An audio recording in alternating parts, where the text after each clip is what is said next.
This is CoCoTALK, the nation's leading live talk show featuring the Tandy color computer. With your host, Mr. Gameplay Goodness himself, Stevie Stroud.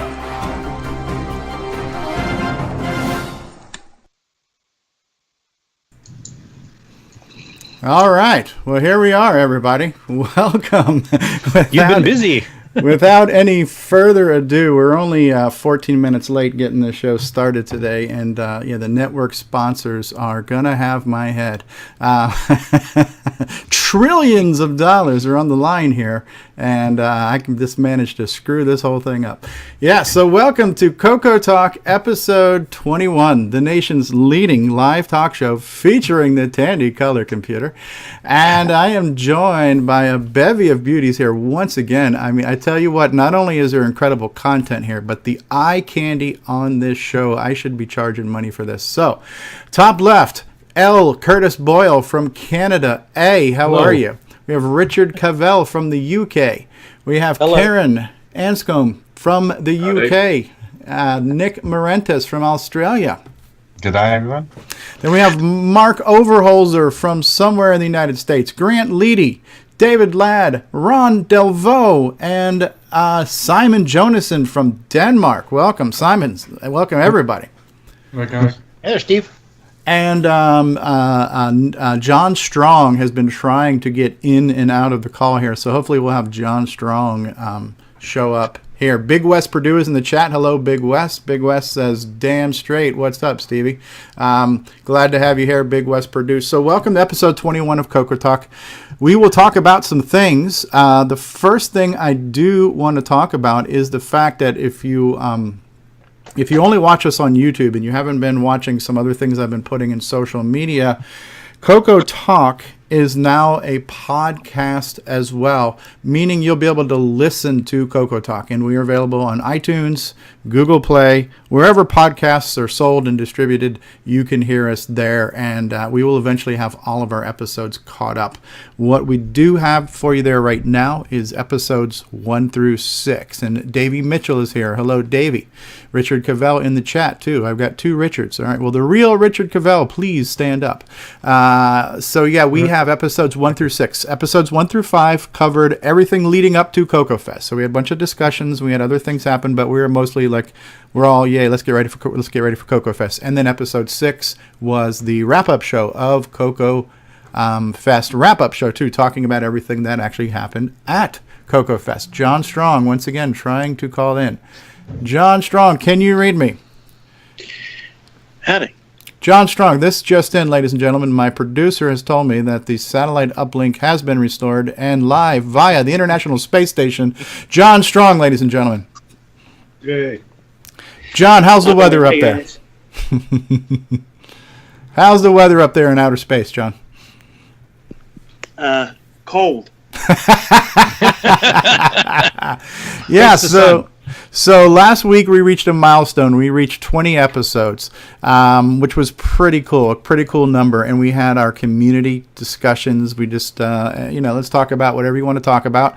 That was pretty cool. We unveiled the CoCoTALK Live t-shirt. We've sold nearly a half a dozen copies of that since that debut, which was pretty exciting. So by the way, too, yeah, CoCoTALK merchandise available at our retro swag shop at 8bit256.com. Got to pay the bills, people. But yeah, so we sold a bunch of t-shirts, which is kind of cool. We'll have some pictures of that. Simon says I sent you a disc on Facebook. Now I need to try to get that when the time comes. We'll try to get to that. Okay.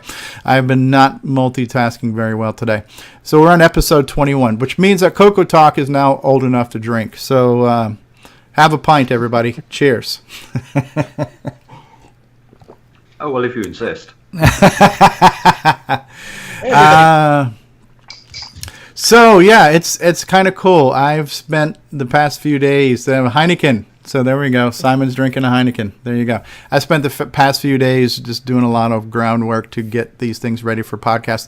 I do want to do this real quick. I want to show you guys some feedback on what's been going on some of our shows and everything else. So let me switch over the screen here where you guys can see what I'm looking at here.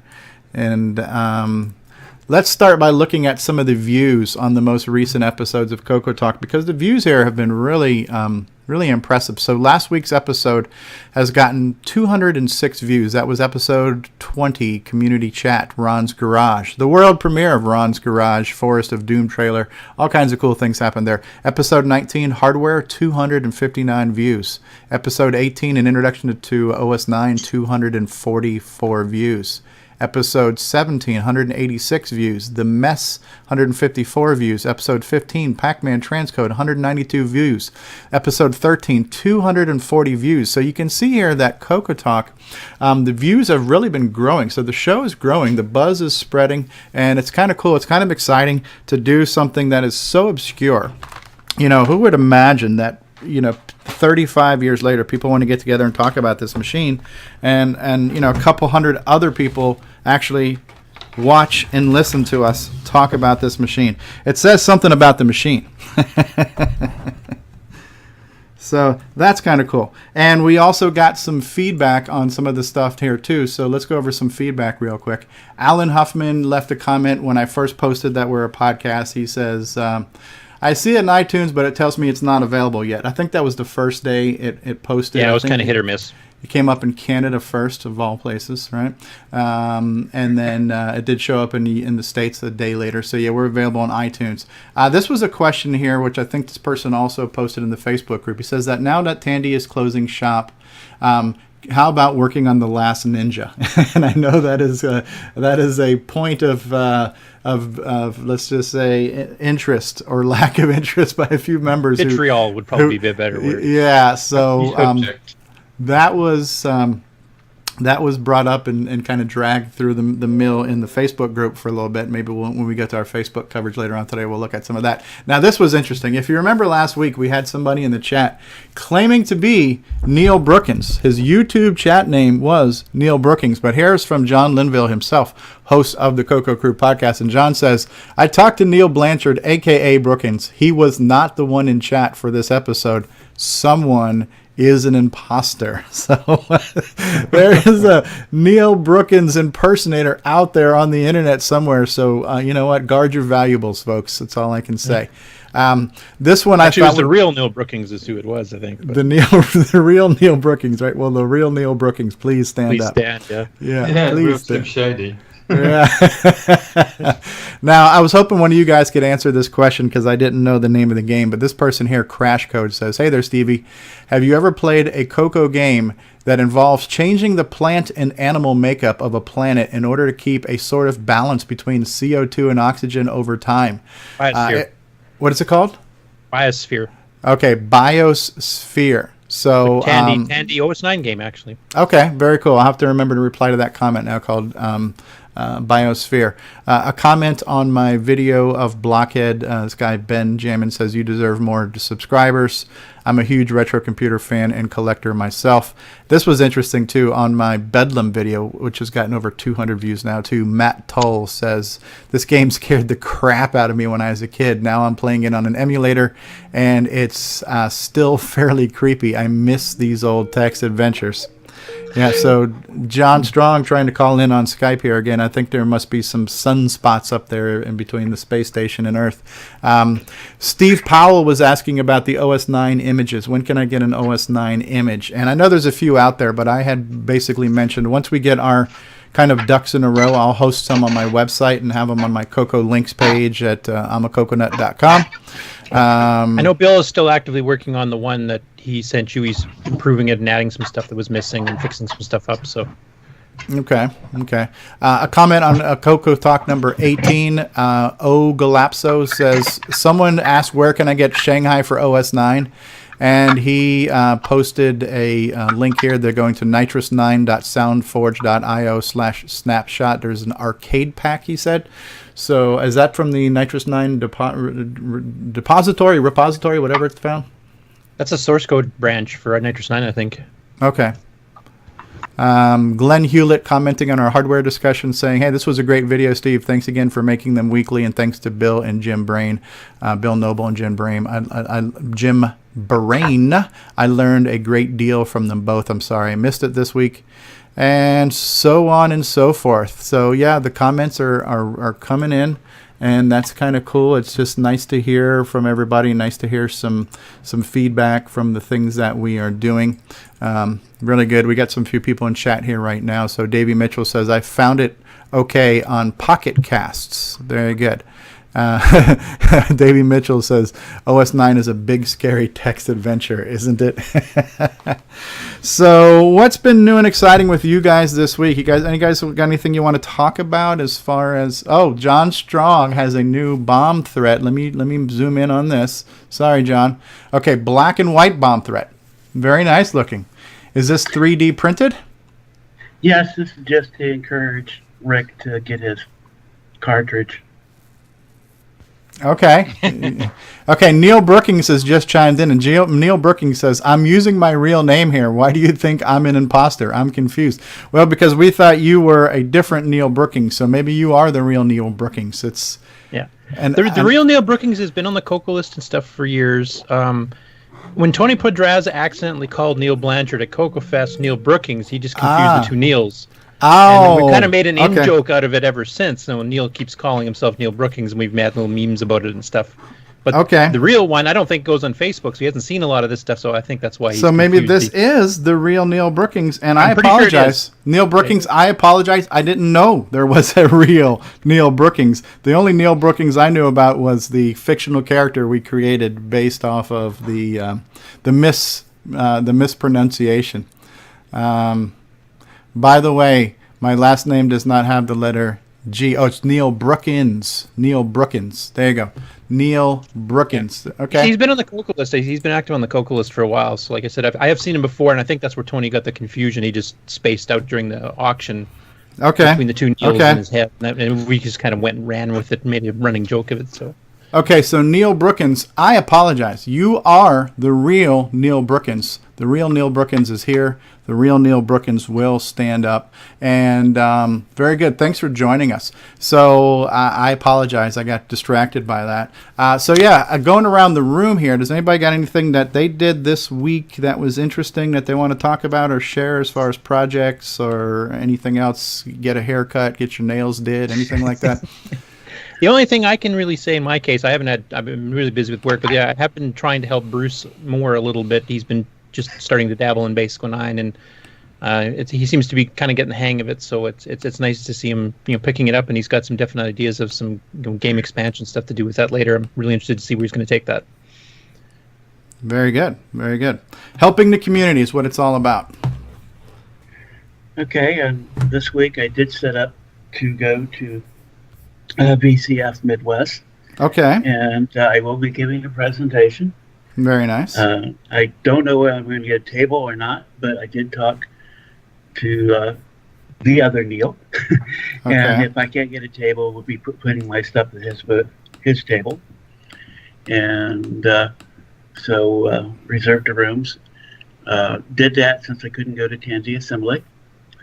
And I'll miss you guys there. You just can't convince your family to reschedule their wedding plans, apparently. No, I don't think it's possible. Yes, I tell you, the priorities that some people have are amazing. Yeah, Bill had the same problem at CoCo Fest where his brother got married the same weekend. He kept trying to change that too, and just didn't work out. Well, I did outright ask, but I majorly hinted, and I got the listings of the dates that was not available. Yeah, there are 365 days in the year, and only one of them is Tandy Assembly, and they had to pick that one. VCF Midwest, you said there, John Strong? Yes. Okay, I would love to attend some of these. CoCo Fest was the first vintage anything I've attended. It's definitely interesting, and I could really get into doing this. I would love to get to the point where I'm making enough money on YouTube that I don't have to work and I could just go on tour and visit every freaking geek fest on the planet, and just travel the world and see what all these things are like. I don't know that that's going to happen anytime soon, but yeah, since we have to pick our poisons and, timing and scheduling and finances are always needing to be managed. CoCo Fest is definitely my priority, and at this point now, Tandy Assembly is another one. Very cool. Very cool stuff. We were definitely planning to go on the Tandy Assembly.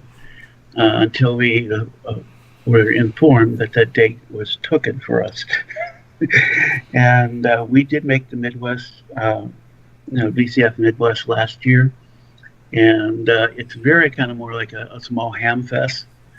A little different feel and vibe than a CoCo Fest. The people that's been to CoCo Fest.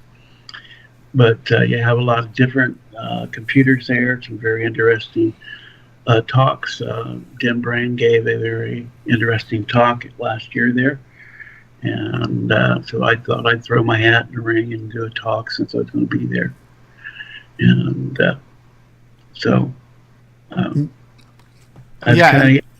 was the talk that we just recently aired as a podcast format was CoCoTALK episode 3, where you were kind of giving a precursor to your speech from CoCo Fest, where you were again talking about some of your projects you had in the works and your development tools. And to me, it's always interesting to hear from people like yourself and other people who are working on these things, and kind of be a fly on the wall to Neil Brookins is calling. Okay, Neil, I would love to have you join the call, but you need to add me as a friend first. Let me see if I can accept you. Hold on, I've accepted you.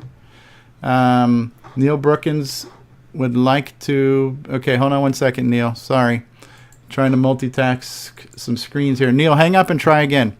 Try to call me right back because I needed to accept your friend request first. Neil Brookins, not with a G, but Neil Brookins.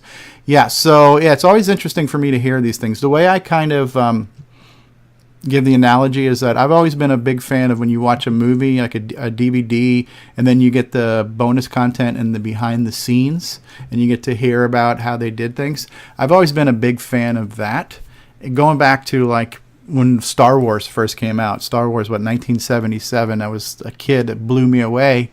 And the movie was amazing. And as soon as they started putting these specials on TV, like, well, here's how we made the little plastic models fly across the screen, and we blew them up and all those kind of things. Ever since then, I've really been interested in how things are made, you know. And there he is, Neil Brookins, the real Neil Brookins. How are you, Neil? I'm doing good, thanks. It's a pleasure to meet you. And I apologize for confusing you for a fictional character. That's okay. This is actually my first time ever using Skype, so I'm not even sure. Is the camera on right now? The camera's on, yes. Yep. Yeah, we see you just fine. How come I can't see my picture? Oh, I can't. I don't know. I can't give you tech support right now. It could be the mysteries of Skype. The mysteries of Skype. I had the same problem. Try clicking on Mark Overholser because I got the pictures by clicking on Mark. Oh yeah, if you click on my picture, you should see everybody. And here's Karen. Hey, Karen, just jumped in. Just jumped on video. Yeah, I tell you what, the eye candy in this episode, the beauty per square inch. We are really, really starting to push the legal limits here. Do I need some hip boots? It's getting deep in here. Hey, Perry. I don't know how to pronounce your last name. Duick. I'm gonna screw that up like I do everything. So hello, Perry's in chat. Yeah, so I like the behind the scenes discussions. I like the technical talks. So I've enjoyed yours. I've enjoyed Rick's. I've enjoyed everybody's. So it is on my wish list and to-do list to visit more of these vintage computing festivals around the country and maybe one day around the world. And if anybody's never been to one, just to give you an idea, it's basically kind of like Comic-Con for old systems. It's just a weekend full of people getting together and geeking out. The only difference is I think there's a little bit less cosplay there. So I hope. Barry Nelson has just joined us in the Skype call as well. So anybody else got anything to report on what they've been doing this week as far as projects or things you've read about or heard about or anything we might find interesting? Not all at once. Hello? Hey, Barry. Hey. Oh, crap. You got your I'm AM... a little bit late, at least I'm here. You got your AM radio connection again. Oh. Typically. Coming in on the AM dial. Use what you have. Yes, it's Barry Nelson on the AM dial here. 400 yards. Please turn right on. Are you driving too? 132nd Avenue. And as usual, I'm on the road again, too. All right. If you might need to silence that GPS, or I'm going to smack her. I'll hit the mute call button here until I actually have something to say. All right. Well, welcome to the call. You got the daughters with you too? Say hello, Leanne. Hello, Leanne. Hello, Nelson family. Thanks for joining us. Say hello, Susan. Susan. Hi, Susan. Hi, Leanne. Thanks for joining us. Okay, Perry says, I've installed the CoCo SDC and an awesome John Strong 3D printed case. Very cool. Nice plug for John Strong there. And his many printed things. So, Neil Brookins, since I have never met you before, and this is your first time using Skype and your first time on CoCoTALK, why don't you give us a little introduction, tell us a little bit about yourself, how you got started with computers back in the 80s, and what you're doing now to, kind of continue the appreciation for the vintage hobby. And we can't hear you. I think you're muted, Neil. We still can't hear you. You gotta love live broadcasts, don't you? You're still talking, and we still can't hear you, Neil. So what's the subject of this call? It's Barry Nelson's AM radio station. Come on, seriously. No, we're just talking. It's episode 21. We're talking about the fact that we are now a podcast, and we're just doing a roundtable introduction right now. Okay. Well, I guess you already introduced my two daughters. Girls, you want to talk a little bit about games on the color computer? Leanne says she's driving. Leanne is actually has her driver's license now, so I'm making her drive. Yeah. My daughter recently did that too. It's actually not as scary as I thought it was going to be, so that's cool. What else do we want to talk about? So hopefully Neil Brookins, we can't hear you. So hopefully you can hear us, and hopefully you will come back to the call. Come back to us, Neil. Come back, Neil Brookins. Karen, how are you today, sir? Hi, I'm fine, yeah. You have anything you want to share with us as far as things you're working on, or what's going on in the UK community or the Dragon community? Very quiet. The World of Dragon forum seems to have seized up a little bit. Really? What I'm doing is adding Q support to CAS files in XRAW, which was suggested on there by Rob CFG. Okay. Roberto Carlos something. I've forgotten the rest of your name. Sorry, Rob CFG. And what does that mean, Q files? Like pauses between gaps on the tape or something? Pretty much exactly that, yeah. So CAS files don't represent anything other than 0 bits and 1 bits, and the pauses, just if you want to make them work right, you normally just fill them in with more leader bytes. So add a bit of metadata at the end to describe extra features. It's kind of like metadata for CAS files, or? Pretty much. I think he named it Q after the sort of CD burning formats. Okay. You could describe a CD in terms of sort of audio data and where it goes, lead in and that sort of thing. Yeah, it was a good idea, so giving it a go. Richard Cavell in the YouTube chat is saying, thanks for making XROAR. It's a very convenient way of testing things when I don't want to use MAME.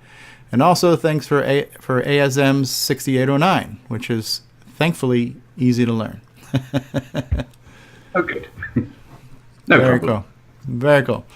All right, what's going on with everybody else? Anybody else got anything they want to talk about they've been working on this week? Yeah. But Kieran needs to turn around and say, help me at breakfast this morning.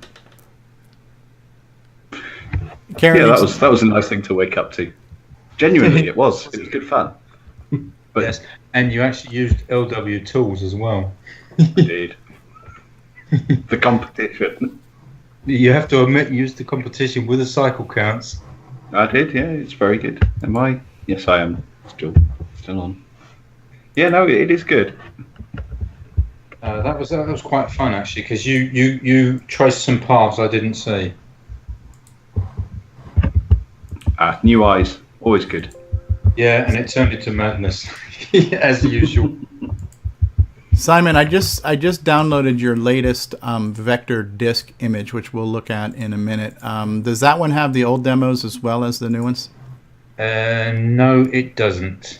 Okay, well then I just overwrote my old discs, but the one that I've just downloaded we can look at in a little bit. I'd love to see your latest demos. All right, so here's what we are going to do. We are going to pause for the cause right now. We are going to take a quick commercial break, and then we'll be back with more CoCoTALK.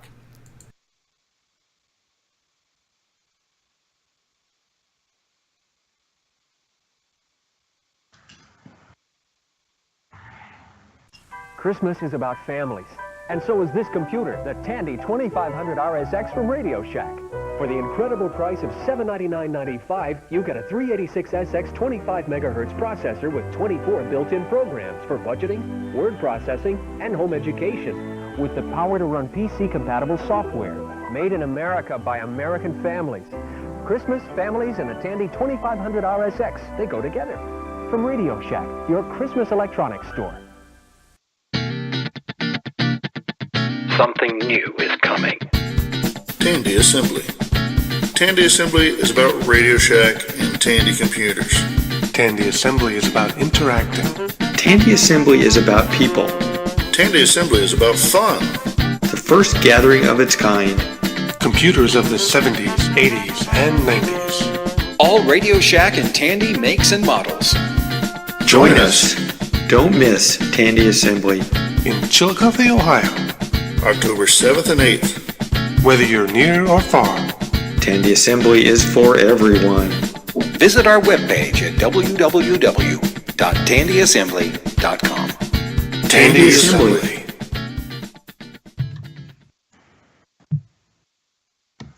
Hey guys. All right, well, we're back. How do you like that? So that's a little plug for Tandy Assembly there. And that's probably a good segue to go ahead and let's look at the latest goings on the Tandy Assembly website right now, because I believe a few things have changed. So let's take a look at the Tandy Assembly website right now, which, by the way, it's tandyassembly.com. And if you're new to the show and you're not sure what Tandy Assembly is, well, it is much like many of these other festivals, like the VCE, what is it called? VCF, Vintage Computing Festival, and CoCo Fest.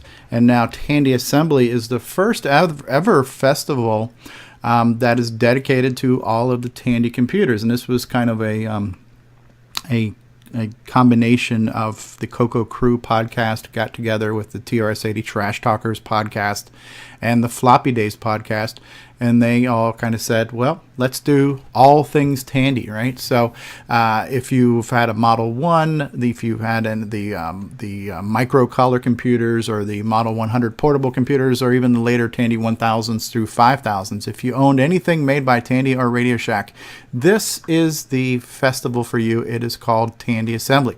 So here's the homepage of the Tandy Assembly website here right now, and let's take a look at what's going on in our speaker lineup. So they've updated the website, so now we can see that we have our keynote speakers. So Scott Adams of Adventure International is one of our keynote speakers. Don French, inventor of the TRS-80, is one of the keynote speakers, and Lance Miklas is one as well. And now we have some of our other speakers which have been updated on the website now as well. So we have John Linville. He's going to be doing a talk called Keeping the CoCo in the Game. John Linville, host of CoCo Crew podcast. Peter Satinsky is the host of, or one of the hosts of the TRS-80 Trash Talkers podcast. He is going to be giving a speech called The History of the TRS-80 Model 2 line. We have, I don't know, some ugly looking dude here, Steve Strobridge, Gameplay Goodness, the origin story of OG Stevie Stro. That'll be a speech. And now here's a handsome fella here, Brendan Donahue, hacking CoCo Extended Color Basic for 64 column text with the CoCo VGA. That's actually a pretty cool project right now. So that CoCo VGA project's coming along pretty well. Who do we have for sponsors right now? So we have Ian Maverick. He's coming down from Australia. He's also part of the Trash Talk podcast. John Benson, featuring the world's largest TRS-80 collection, although I feel Ron Delvaux might have him, give him a run for his money. Richard Lorbieski is going to be there. Brendan Donahue with his CoCo VGA project. Jim Brain and Retro Innovations will be here. Look at this now. We are featured. CoCoTALK is now featured as a sponsor. How do you guys like that? Negotiation tactics, people. And Ron Delvaux, I can't add you to the call now. I don't know what happened. Floppy Days and CoCo Crew and the TR City Trash Talk are all sponsors. Is there anything else that we need to look at here when it comes to the exhibitor's floor plan? Has anything changed here? I don't know. To become an exhibitor, I think that's probably pretty good then right there. So we have some new updates to the Tandy Assembly website. So we get some more speakers in line right now that we know that. Richard says, I'm on my phone. That's Richard Lorbieski. Ron, I don't know what happened to Ron, but Ron was trying to call back in, and it's saying I couldn't add him as a call. So I'm not sure if he's trying to call from a different account now or what. But we lost Ron, and I'm really looking forward to Ron's segment here in the near future. So, which was kind of cool. A lot of things in this show we haven't planned on. The show itself was a spontaneous decision. Hey, Neil, you back? Yes, I'm back. Can you hear me now? We can hear you. We can hear you now. I had to kill the application and restart it because my button for mute and unmute wasn't responding. And after Skype, now the button works. So it wasn't my fault. It was a hung app. There you go. We'll accept that. And you're the second person to mention muting problems. You're running an iPad version, or? This is on an iPhone 7, newest version of everything. Yeah, because somebody else had a problem with the mute button not working early on the call, too. So I think there's a bug in that version of Skype. Yeah, but keep in mind, this was my first call ever on Skype to anybody. So it might have been just one of those things where, the first time you try something on a computer, it doesn't always work right. Well, we're honored to have you, and I'll repeat the question that we didn't get before. Do you mind giving us a little introduction, telling us a little bit about yourself? Kind of a short history of your 80s computing experience leading up to what you're doing now to support the hobby. Sure thing. So what I can start off with is saying my first color computer 2, or my first computer was a color computer 2, and that was a 64K model with a floppy disk drive. And that would have been in 84, I guess, when 64K was first available. Actually, I had the floppy drive for about a month before I had the computer because I was waiting for the memory upgrade. So that was my first system, just two pieces, floppy drive and computer, hooked to the TV set in the family living room. I guess the next thing I got was a printer, also in the family living room, and realized how much space it was starting to take up. So that's when we got my own television set and moved it into my bedroom so I wasn't taking up living room space anymore. And then I think the next thing I added was a 300 baud direct connect modem. Wow. And then I was on the internet back in the 80s. So that was the color computer 2. I used that for about 4 years. And then when I started college, that's when I got the color computer 3, and I also got a new monitor at the same time to support the high resolution RGB mode that the older TVs couldn't support. And I guess I used that color computer 3 for another 4 years or so, just like the 4 years before in the color computer 2, and that's when I got an MM1 after that. And the MM1, first of all, they back-ordered the I/O board. If you've ever seen an MM1, there's two boards to it. There's a main board and an I/O board, and the I/O boards were back-ordered for a long time, which meant you couldn't actually hook a hard drive up to it without the second board. So I used an MM1 for I don't know how long without a hard drive, and then eventually the I/O board came out, and I was able to hook a hard drive up and actually get some usefulness out of it, because without that, there's not too much you can do. And I used that. So that was my first, 3 computer systems over the course of many years. And I guess just a high-level summary since then, I switched from OS 9 to Solaris, and I've been using Solaris ever since on Sun Microsystems computers. So hope that wasn't too long or too short. No, not at all. MM1, is that what you brought to CoCo Fest a year ago, Curtis, or was it the? No, I brought the TC9. TC9, okay. The MM1 was Paul Ward and Co, I guess, and then eventually Blackhawk Enterprises, I think, took over the last part of it. But it was one of the 3 CoCo 4s that was coming out after Tandy cut the Color Computer 3 off. And it was OS9 based. And actually, it had the main windowing system that Kevin Darling had wrote for it. The MM1 was the one that he was really supporting the most out of all of them. Right. David Ladd, I think. Didn't you have one MM1? Yes, I have one. And so do it's I. not fully functional at the moment, but it's I still got it. Okay, let me catch up on some of the. If you were familiar with doing OS9 development on the CoCo 3, OS9 development on the MM1 was pretty much the next generation, or less constraints but the same functionality.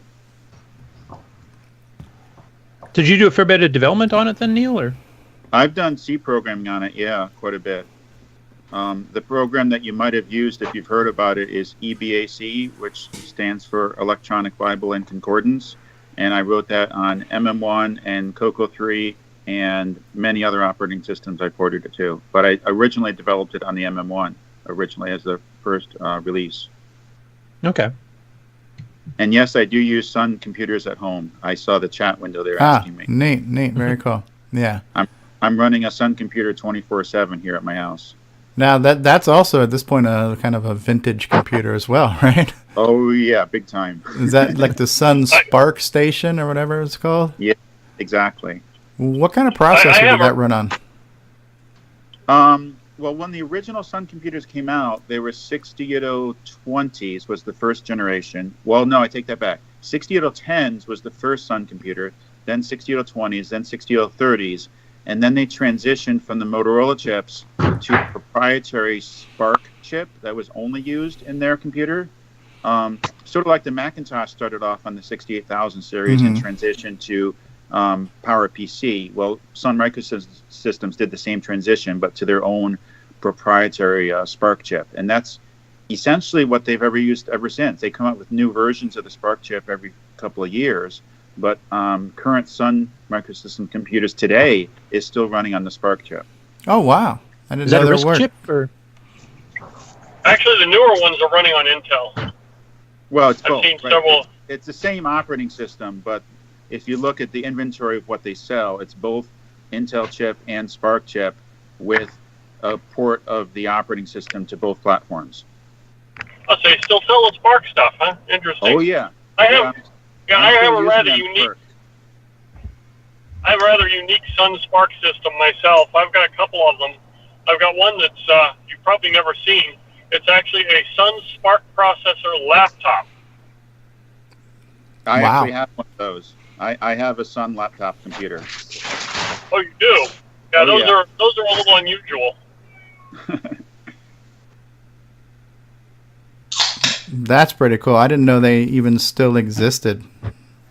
Let me do a second here and try to catch up on some of the conversations that have been going on in the live YouTube chat, which some of these questions have already been answered, but I think I pronounced Perry's name right. Perry Dewick says, did the Dragon computer have a color cycling cursor like the CoCo did? And so Richard says, I plan to speak on the SCART to HDMI and other video options at Tandy Assembly.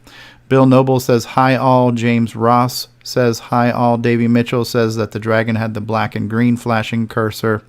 6E, who's Karen, says, I love Suns. And Oracle, not so much, though. Yeah, because they bought them out. Wow. Yes. Interesting times. This is a little anecdote, because I spent a couple of years working with companies that did visual effects development. And most of the visual effects development, even now, most of that pipeline and most of those workstations are running Linux. And I believe part of the legacy of why they're doing that is because there was a time when the Sun Spark workstation was one of the only computers that you could do like serious graphics and animation on. It was considered to be kind of a powerhouse for its time, if I recall. And so some of the older companies, like when Pixar started, eons ago, that was about all they could run to get this type of, production going. And that legacy has continued now on basically, Linux-based PCs, but most of the stuff we see in the motion pictures, that whole pipeline is a Linux-based pipeline, which is interesting.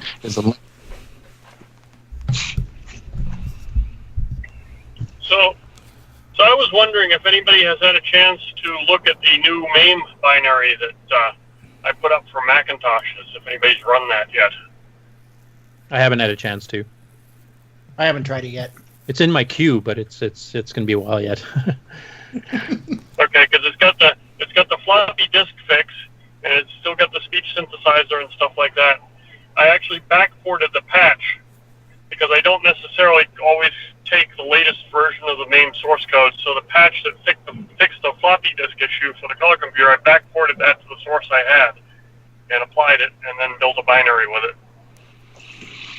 And what version of MAME is your current distribution running on? It's running on it wasn't a full release. It was running on the version of the source code that was right after they applied the speech synthesizer updates and added that into the source tree. I think that was 187. Yeah, well, the version stamp on mine still says 186. Okay. Okay, I could be a little off in my recollection too. Well, no, because they hadn't updated. That's why I said it was pulled from the Git source, so they hadn't updated the version number yet for the next major release, but they had the speech synthesizer stuff in the source tree at that point. So that's what I built off of, and I've been testing that for a bunch of. I basically test the Commodore, the Tandy, the Amiga, and a bunch of the other popular systems, and try to make sure they're stable. And when I heard about the issue with the floppy drive, which was pretty serious, it can corrupt floppy images, I started posting suggestions and working on that, and then when they came out with a fix for it, I backported that patch into my release and then re-released it. Okay. Maybe we can get David, you're with us, right? David Ladd, are you there? Okay, because Richard Cavell in the chat saying, while we're on the subject, I think we need to come up with a standard disclaimer for the prior versions of MAME that have the bug, since most of the distros will be using prior versions by default. So yeah, it's probably good to talk about that. And David, are you there? I see a picture of your face, but I don't hear your voice. Must have Did he stepped away break from his it. microphone? Yeah, so Yeah. It might be good to have David do that. And Grant Leighty and Ron, are you still with us? We lost Ron. So what's happening over time is that the show's kind of evolving, and I think we will start to have some regular segments. And so one of the segments that kind of happened spontaneously last week, and like almost everything in the show has been fairly spontaneous, but we had Ron Delvaux show us some of his collection. We got a peek into Ron's garage, and Ron's been posting a ton of photos on Facebook. So it would be kind of cool to have Ron's segment. Grant has mentioned he wanted to come up with like the newbie question of the week. I don't know if you have a question for us this week, Grant, that you can ask and we can get some people to chime in on. Yeah, actually I got one. Since I was doing some work here a couple weeks ago and was showing off the Popstar Pilot, Nick said I needed to get a real monitor. So the question is, which Curtis has helped as well and some other people, but I want to bring it up for everybody else who doesn't know. What is a good monitor to get? Because the CM8 is not the best monitor out there. And plus, on top of that, I hear that you can get like the Magnavox and the NEC monitor. So if I find one on eBay or at Tandy Assembly, how do we get that connected to the CoCo? Is there cables that need to be purchased? Well, I for a shameless plug, I developed, I recommend you use a modern I recommend you use a modern HDMI monitor, and build an HDMI to SCART cable, and an RGB to SCART, and then get a SCART to HDMI converter. Did you follow that, Grant? Yes, I did. Okay. And then what if I find a Magnavox or a NEC monitor that's compatible, and I just want to get a cable? Is there a way to do that? Well, finding cables for those things these days, you generally are going to have to build a cable anyway. If you want to go with a vintage legacy monitor like that, you're going to have to find one that doesn't have too many hours on the CRT, and then you're probably going to have to build a cable unless you're lucky enough to find a CM8 that's in good shape. And is CRT the best way to go still, or are we losing anything by going to a VGA or to a LED? Well, like I said, I strongly recommend, the HDMI solution that I've got. The cable and the converter is very cost effective. The converters are mass produced because, curse you, GPS. The converters are mass produced because they are produced for SCART interfaces. Are still used some places in Europe, and there's still equipment to use them, and they were used for other than just a niche, which is the color computer. So the SCART to HDMI converters are readily available and they're cheap. And then the cable just uses a couple connectors and some passive components. Okay, cool. Well, to get back to your question, though, I don't think that there is a answer of what's better, because it's really a matter of your preference. What kind of experience do you want to have? If you want to have a more authentic 80s-like experience, then a CRT is more period correct, but it's really... What are you looking for? Are you looking just to get a good quality picture on a screen, or are you looking for a more authentic, experience, and that answer is going to depend on each person, I have to agree with what Stevie Stroh just said. It depends on what you want.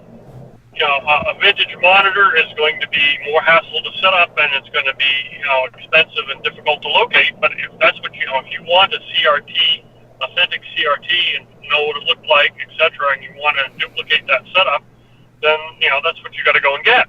Because whereas an HDMI monitor with an LED or LCD, it produces a very, very, very nice picture.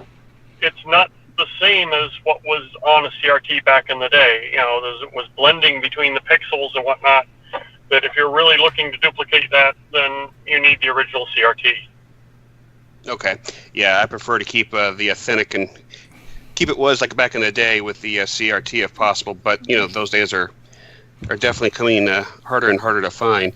So what about some of these VGA projects that I've seen, like through Cloud9 and so forth? I like the Spectro. Cloud9 has an excellent adapter called the Spectro. It sells for $100 and something, I think. Right. And it's a very good solution. That one even does the composite colors too, doesn't it? Mm-hmm. So does my HDMI. It actually passes through the composite and converts that into HDMI as well. I'm going to bring up their website real quick. So what they do is they convert the composite colors and they simulate them on VGA. And it's an excellent solution if you've got a VGA monitor that's handy that you want to use. It'll convert the 15 kilohertz color computer's RGB signal to a 31 kilohertz VGA signal that a standard VGA monitor can display. It costs about $100 and something dollars. I forget the exact price, but something like that, I think. The Spectro is not listed on the Cloud9 website. I had a look for it. I'm looking for it right now. I think he pulled it off until his next run is ready because he was sold out. Okay.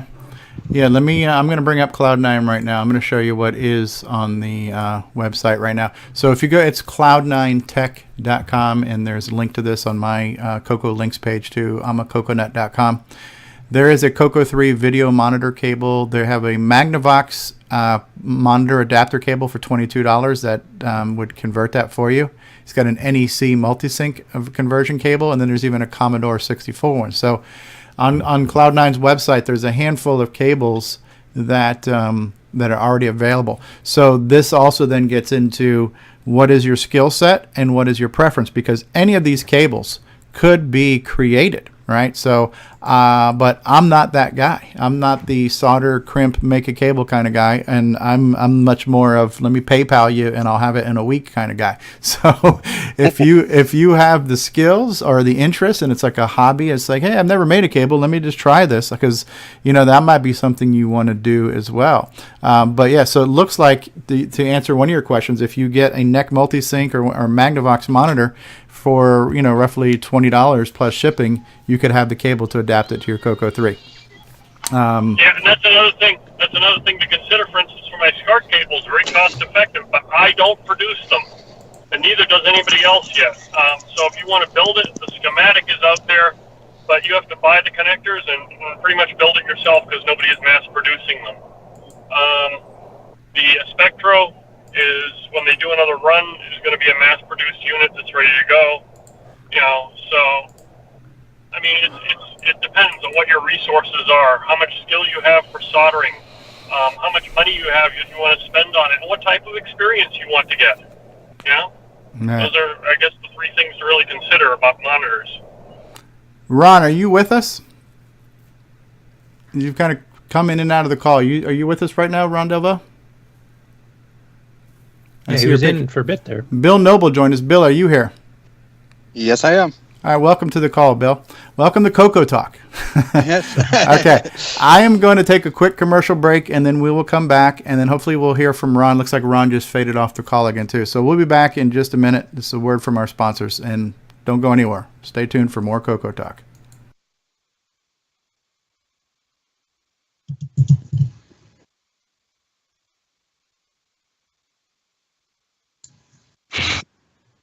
Typing away. Actually, I was muted. Stevie Stroh here, and when you're done with CoCoTALK, if you gotta have more cowbell, then head on over to my YouTube channel for your share of gameplay goodness. There you will find over 1,300 family-friendly gameplay videos. Everything from the old school to the next gen, and over 200 color computer gameplay videos, as well as interviews and replays of CoCoTALK. So if you need your share of gameplay goodness, then check out the original gamer Stevie Stroh on YouTube at youtube.com/OG Stevie Stroh. We're traveling to sound and ideas. We're at a place where the mind can comprehend and devise a solar radio, a wireless transmitter, measured time and light. 65 electronic projects brought to reality with this science fair kit. Astonishing? Perhaps. But you can find it for Christmas for $17.95 in a place that's known as Radio Shack. Radios, stereos, recorders, everything in sound.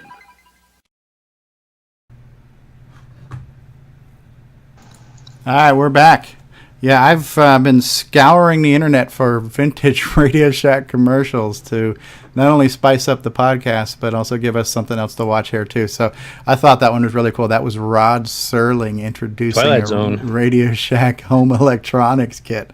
Did you see the links? I think it was Syrian put in the Skype chat. There's some Dragon commercials I think he was mentioning. Oh, I did not see those, but I'll grab them. I'll have to do it later on. I don't have time to do that now, but thanks. Yeah. I'll have to but just it's there, yeah. Yeah, oh yeah, definitely. We want to include that as well. So, Ron, are you back? In a quarter of a mile, please. Ron Delvaux, are you with us? Ron looks like he's in the call. Perry says, I love that old Radio Shack logo. All right, well, while we're waiting on to see if we can get Ron back, let's go ahead and take a look at what's going on this week in Facebook, and that'll be a good segue for us to look at Simon Jonason's demo here in just a second. So I'm going to switch over, and we're going to take a look at the Facebook group. Here's Richard. Richard, are you with us? Okay, I'm here. Hey, Richard Hi. Lorbieski, how are you? Welcome to CoCoTALK, the nation's yes. leading live talk show featuring the Tandy color computer.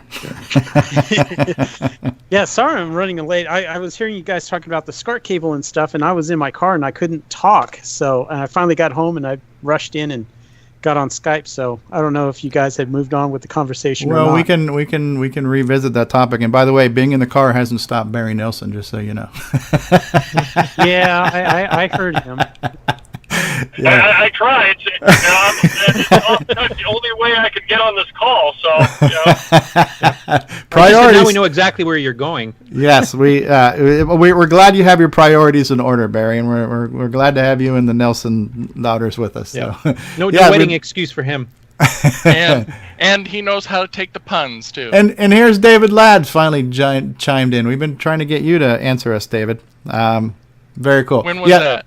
Don't worry about it. We'll call on you again in a minute. So yeah, Richard, enlighten us more, because the question that Grant Leighty just asked a few minutes ago is, if I have a CoCo 3 and I want to get RGB output, what are some of my options? So, and that you mentioned you're going to be speaking in Tandy Assembly just about this. So go ahead and share your wisdom with us.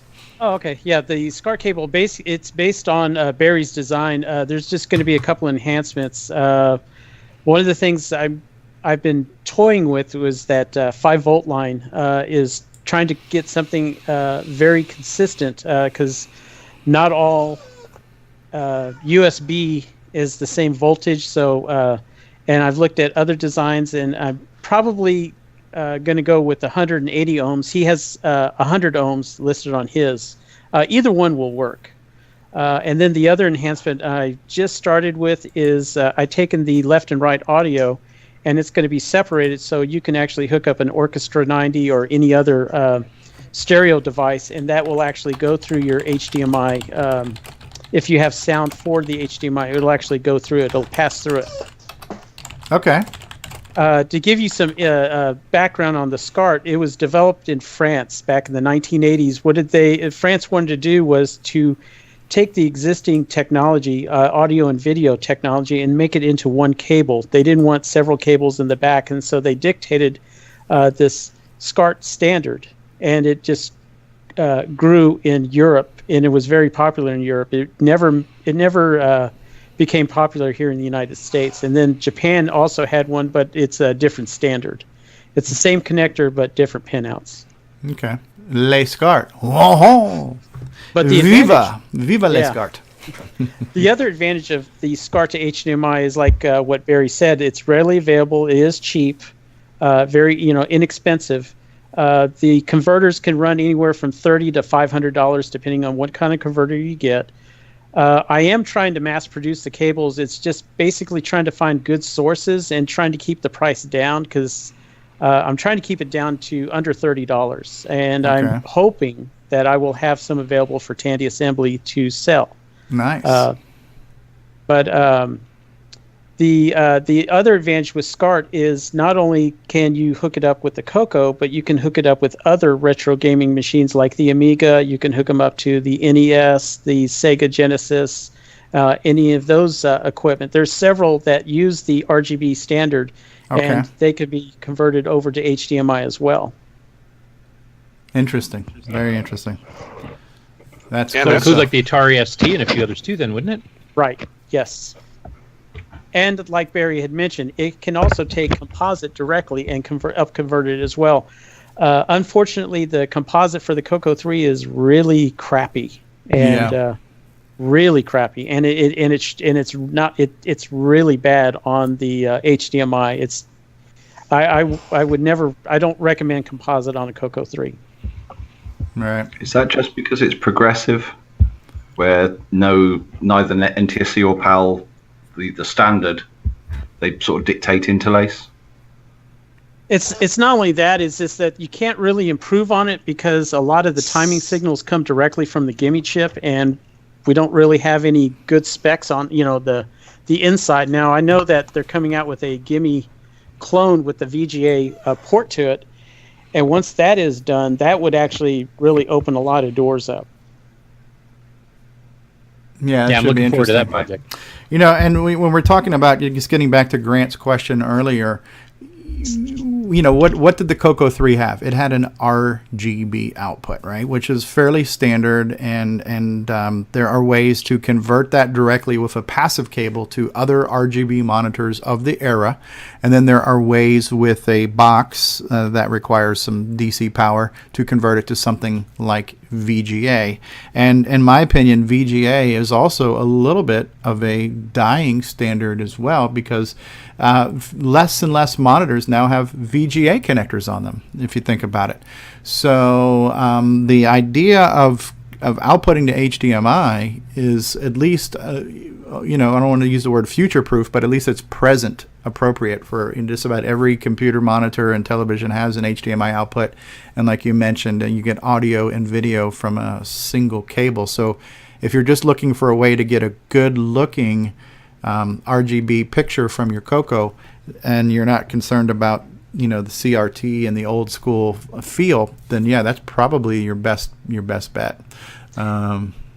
Yeah, I wanted to add more about the RGB specs. It's a analog RGB, and it's 15 kilohertz signal.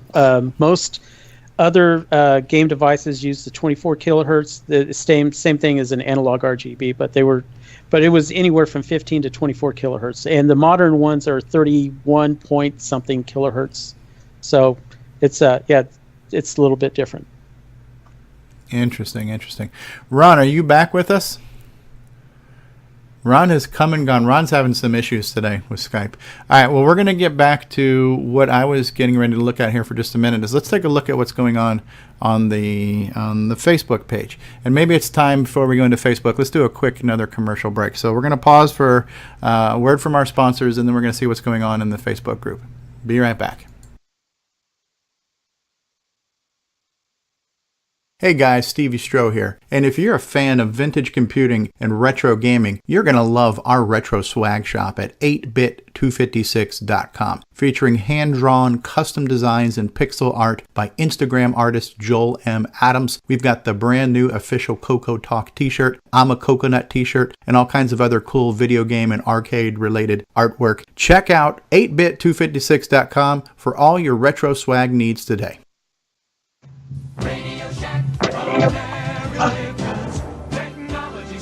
Computer shopping has never been better at Radio Shack. Here's proof. Our new ultra-high-performance 386SX 20 megahertz computer with 85 megabyte hard drive, only $12.99. And it's from Tandy, manufacturer of the best-selling PC compatibles in America. Or get a 286-based Tandy home office computer with color monitor and hard drive, only $899.95. Shop your friendly nearby Radio Shack. Great selection, superior service. Nobody compares.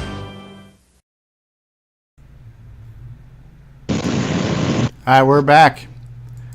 And Radio Shack Technology Centers. Nobody compares to Tandy Technology. I think we'll all agree there. So I think one of the funnest things that part of my day, and that's really bad English, right? One of the funnest things, one of the things that gives me the most joy in life, I should say, is when we head over to the Color Computer Facebook group and we look at what's going on and who's posting things here.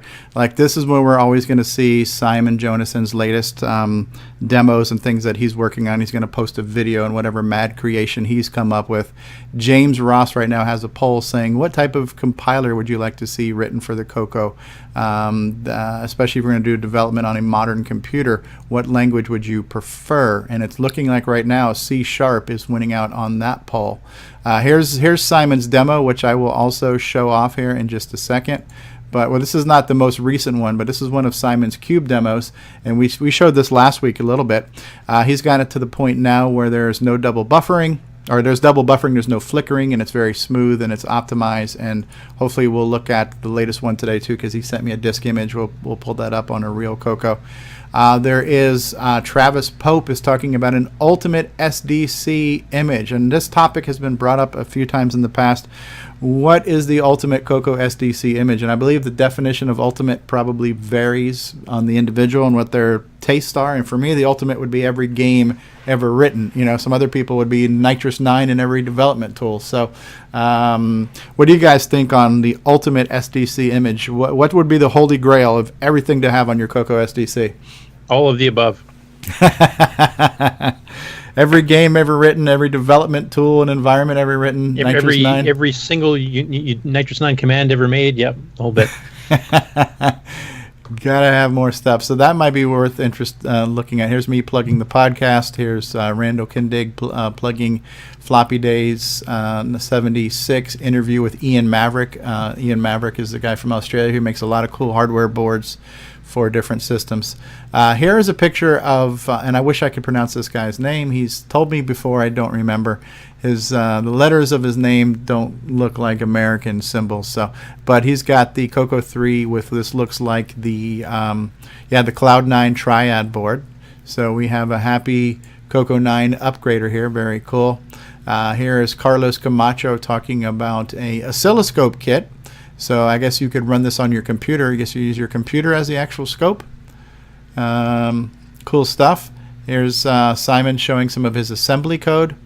And what else? And so here's Ed Snyder showing some of his stuff where he's converting images to run on the new CoCo VGA project from Brendan Donaghy, right? So very cool. So there's all these new modes. And this is too, so getting back to one of your earlier questions, Grant, well, you have a CoCo 3, but what if you want to make a CoCo 2 a little bit more modern compliant? Well, that's Brendan's project where he didn't stop at just making it VGA out. He's added all these extra modes, these graphics modes, these color modes.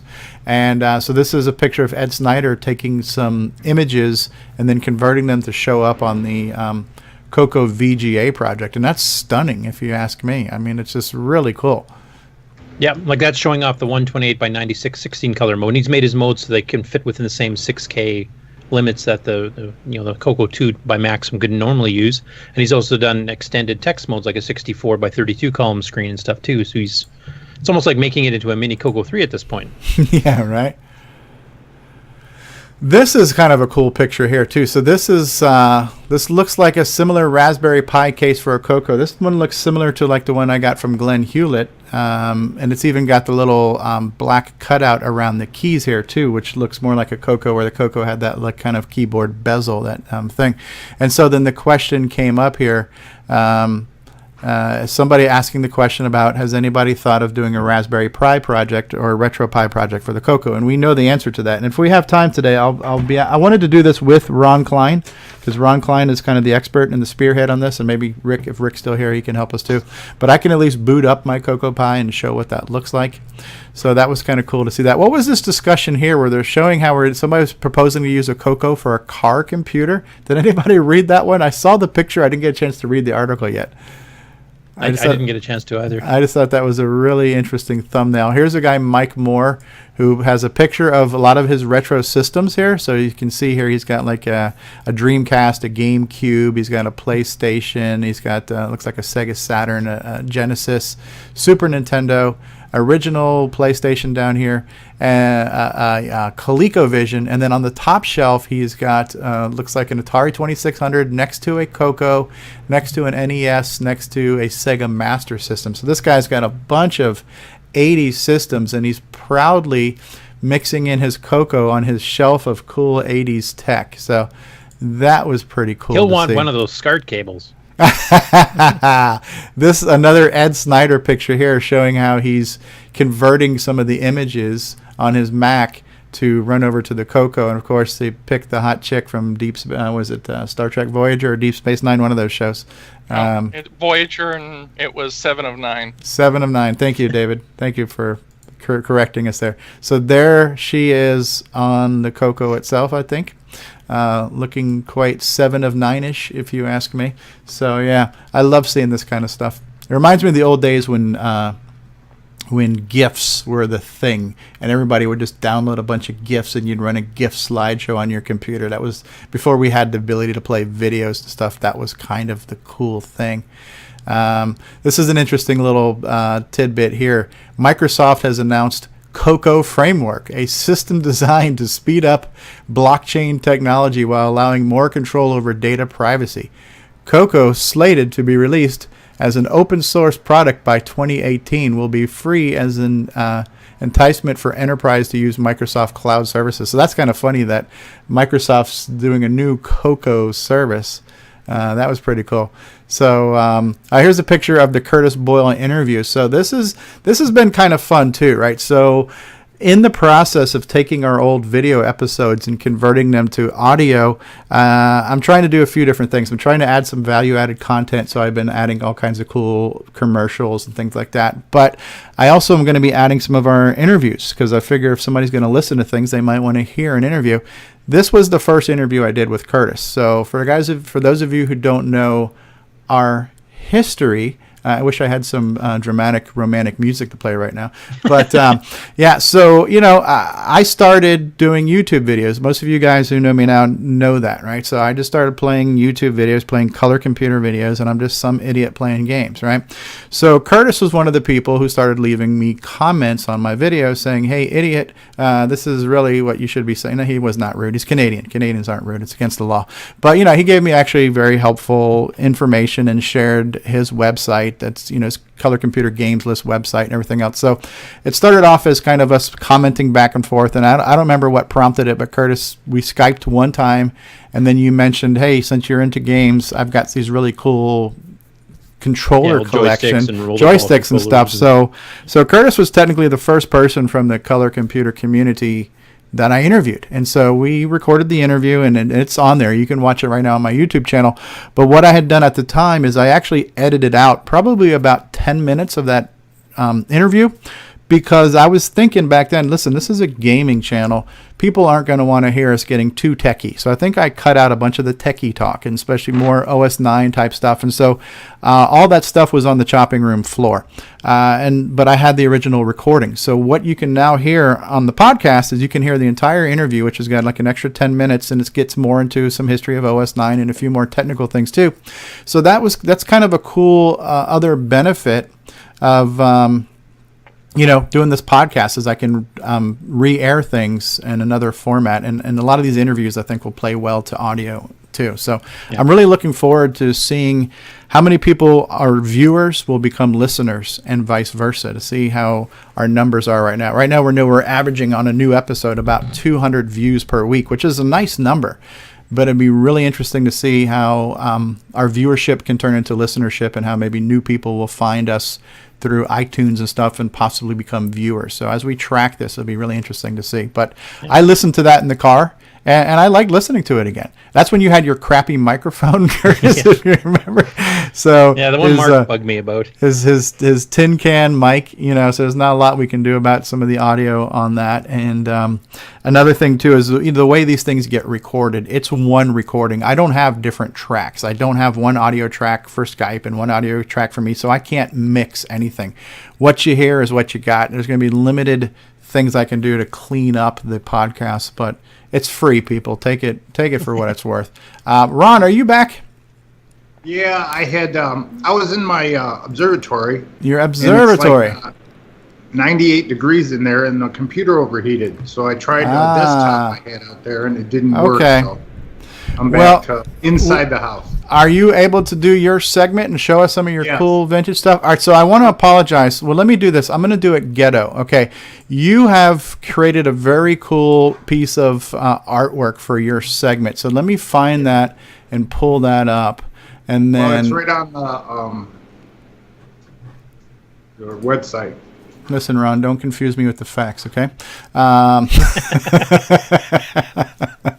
I prefer alternative facts. Easy to confuse. Yes, I am much more interested in alternative facts. So on Facebook, I mean, it should be there. Oh, look at that! Look at that! He's holding it up on the screen. So let's do that real quick while I stumble to find it. Here's Ron's image. I'll find it here in just a second.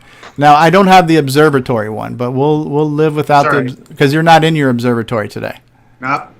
Okay, so bear with me 2 more seconds as I stumble to manage my technology here. All right, so here's your. Who it was that designed the CoCo there, that did the original artwork? It's really nice. Yeah, I think that's Sockmaster. Okay, yeah. Is it? Yeah. Yeah, John Kowalski's. So once a week now, we're gonna have a segment where we're gonna feature some of Ron Delvaux's color computer and vintage computer collection. What do we want to call your segment, Ron? Ron's collection segment. I don't All right. So hold on. It's time for Ron's Collection segment featuring Ron Delvaux. Take it away, Ron. I think we should call it Old Crap I Found in My Garage. Stuff I collected on the cheap. All right, well, you are full screen, and for those of you who will be listening to this later, you won't be able to see it, but we'll try to give you some play-by-plays on what we're looking at. I thought maybe we would run that video of the Computer Fest, and everybody can chime in about interesting things. And where is that now? You are correct, and I forgot. That's is that on the website also? On which website? When you say it's on the website, which website are you talking about? The CoCo. S80 color computer. Ah. I don't know. You're talking about the Facebook page?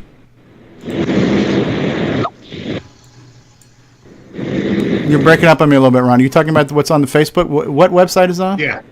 Down a ways. Down. Keep going. All right. Yep. Yes.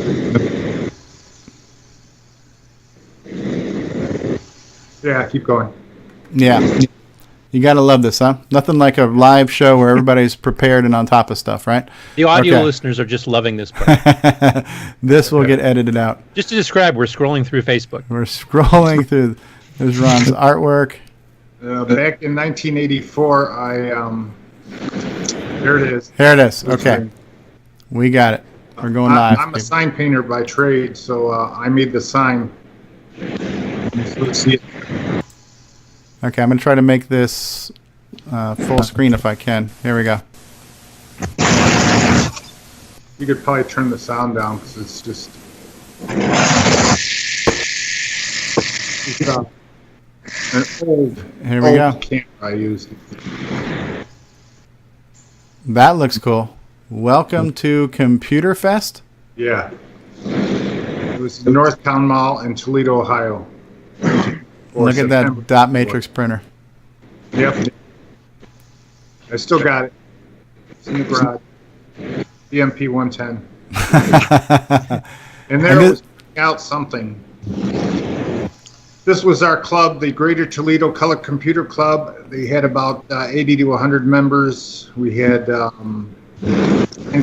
kinds of people in there. We had some girls in there. Girls. Nice. Yes. They weren't real geeks then. Yeah. And nobody's walking around with their smartphone. Yeah, right? But they would have had them if they were available. Yeah, there's my computer setup. That's the one I originally bought in '83 for $350. They wow. TV, silver CoCo with a silver multi-pack. Nice. How many years did this fest run? As far as I know, we only did it the one time. It got to be, it was a big chore. A lot of people had to dedicate their time most of the day, and they said they weren't going to do it again. Model 1. There's an 800-pound printer I had. Wow. My CoCo 1, or my... Model 1, there's a CoCo 2. Yeah. Multi-pack, double floppies. How you living? And it's a daisy wheel printer, I think, there. I know we tried doing the same thing of having a show on the mall, and we ended up doing, I think, 2, and that was as far as we went. Yeah, there's a CGP 220 there.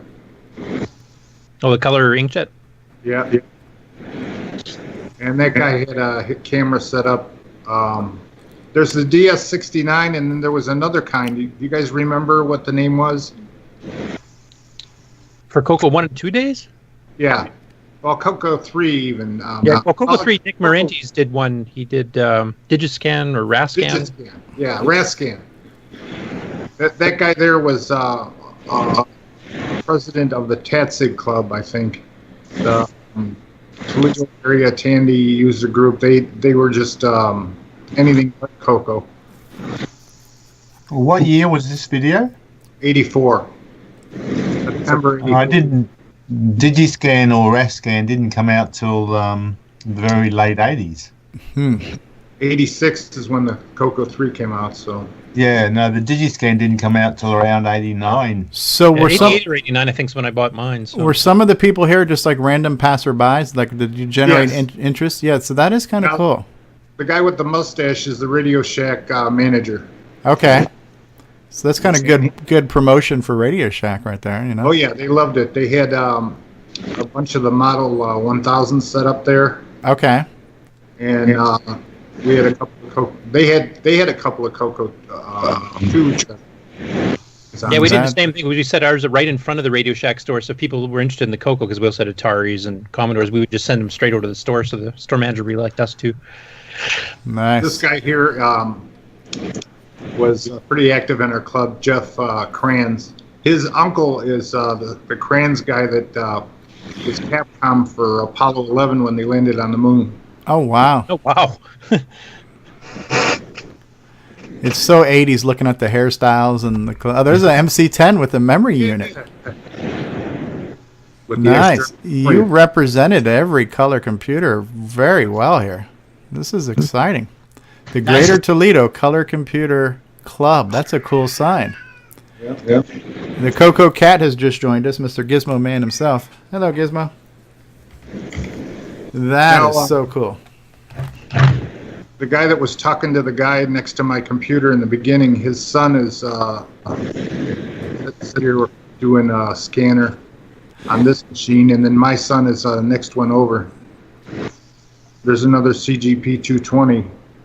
And I just noticed too on that dot matrix printer, you've got some of those ASCII printouts. That was a pretty popular thing where you could get that done like as an iron-on T-shirt too. They would take your picture at a little kiosk, and then it would get printed out on a dot matrix printer, and it looked kind of like a grayscale photograph, but it was all text. That is such a sign of the time that you got some of those things printed on that printer like that. That's really cool. This is a very nostalgic video. I love this.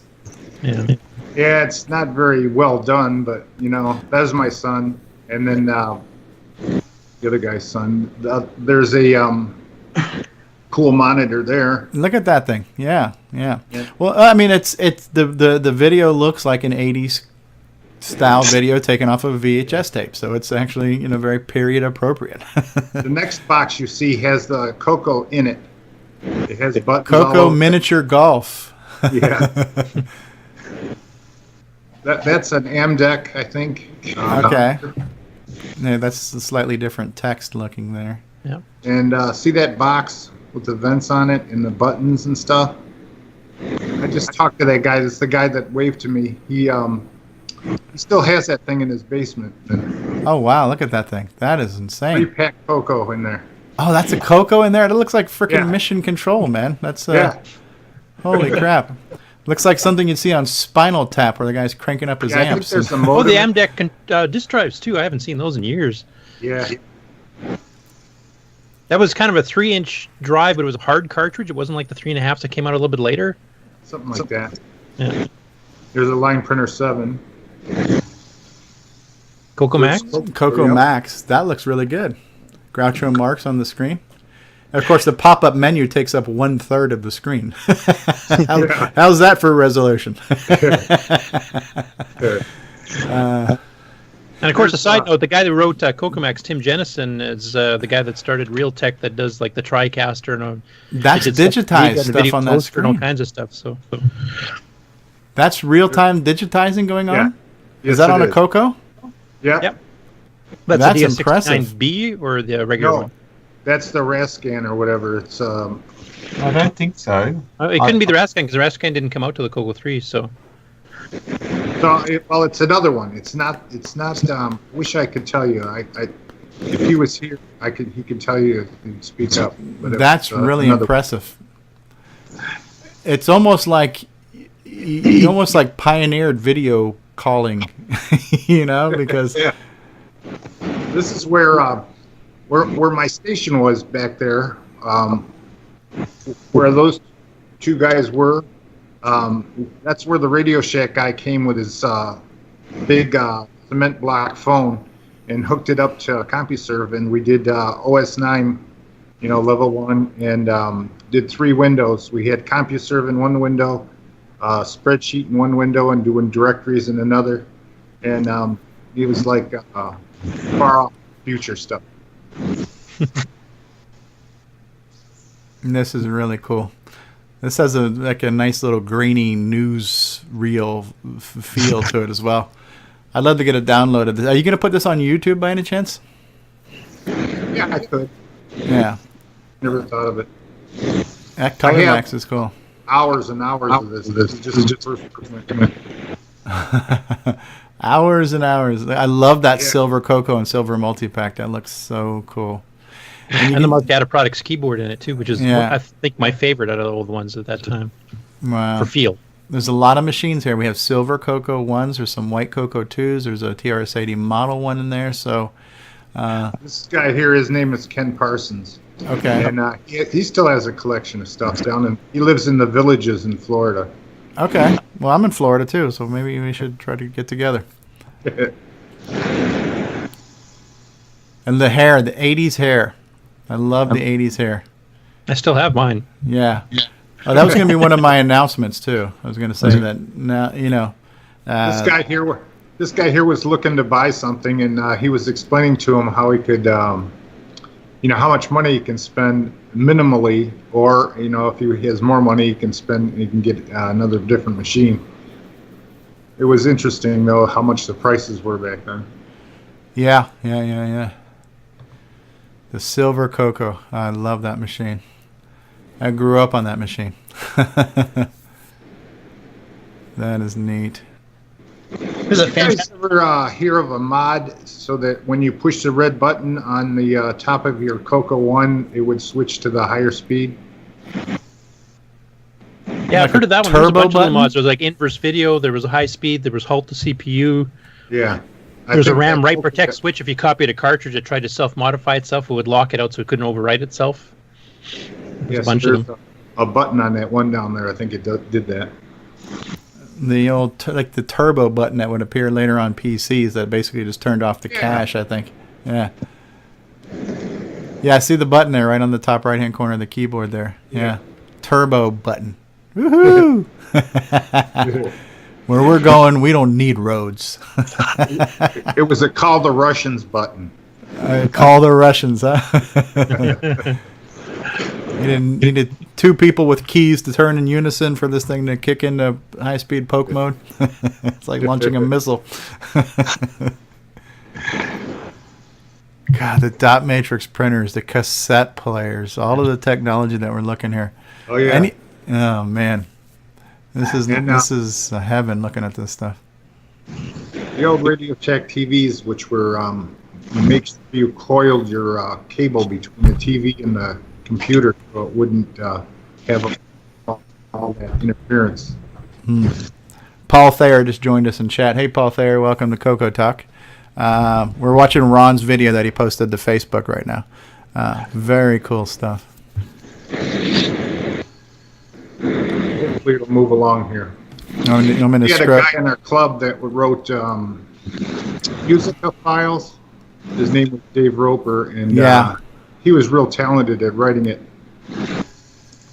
And he would convert all kinds of music. Yeah. Yeah, that's a segment that I want to add to the show. Just didn't have a lot of time leading up to this one, but since we're also going audio now too, I want to start adding more things to become ear candy as well as eye candy. And I thought one cool little segment to add would be to have like the CoCo track of the week and play something from Musica or some of those old William Tells and all those things. So once a week we'll feature a CoCo music track too. So we're going to have Ron's segment. We're going to have Grant's question of the week. We'll get into tech talk with David Ladd and Curtis Boyle here in a few minutes. We are? No, I'm just kidding. Hawaiian shirts. You know what I love about Hawaiian shirts?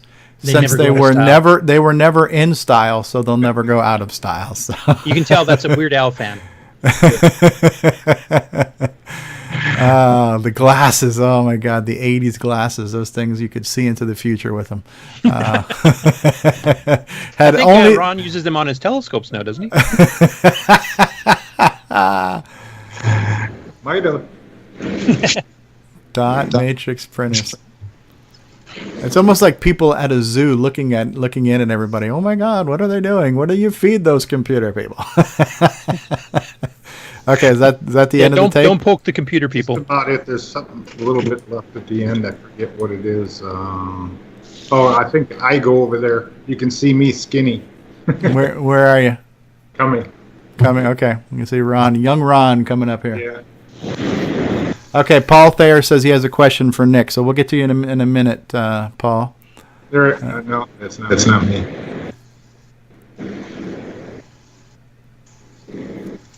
What is it?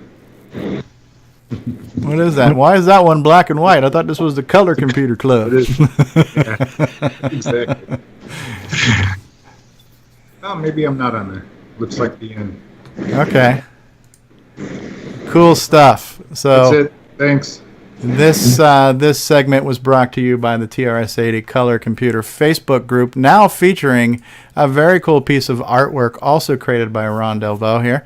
And if you're not sure how to find the Facebook group, you can find it on my CoCo links page, which is imacoconut.com. We're going to take a quick commercial break, and then we'll be back. And then we have a question for Nick Marentis, and then maybe we'll get into a tech talk if David Ladd's here, so we can talk about the floppy emulation and MAME and all that good stuff. So CoCoTALK will return, people. Hey guys, Original Gamer Stevie Stroh here, and if you're listening to CoCoTALK, chances are you're interested in the Color Computer. If you'd like to find out more about the Color Computer, then visit my CoCo links page at imacoconut.com. There you will find communities, podcasts, YouTube channels, project sites, blog sites, hardware, software, buy, sell, trade, you name it. So for all things Color Computer, visit imacoconut.com. That's I-M-A, coconut.com, and tell them the Original Gamer Stevie Stroh sent you. Radio Shack's store-wide manager's red tag sale is on now. We've slashed prices 20%, 30%, 40%, 50%. Save on famous Radio Shack hi-fi, car stereo, radios, toys, TV games, calculators, walkie-talkies, and CB radios. Look for the big red tag. Save like never before on these and literally hundreds of red tag specials. Hurry into Radio Shack today. All right, we're back. David Ladd, are you still with us? Yeah. We need to get to Simon Jonason's demo too. Simon, are you pushed for time? No, not as such. Are you still going to have time for us to show your demo while you're still on the call? Yeah, what are we talking about, half an hour or something? No, what we'll do is let's get Paul's question out to Nick, and then we'll show your demo, and then we'll get into David's tech talk. I don't know if we have a question from Paul. He had to leave. Sorry, gotta go. The wife is calling. I'll catch you guys next time. Have fun. Okay. Paul's wife's good. Okay. So then what we're gonna do then is I will switch over to firing up my Color Computer 3 here. If I can manage multitasking here right now.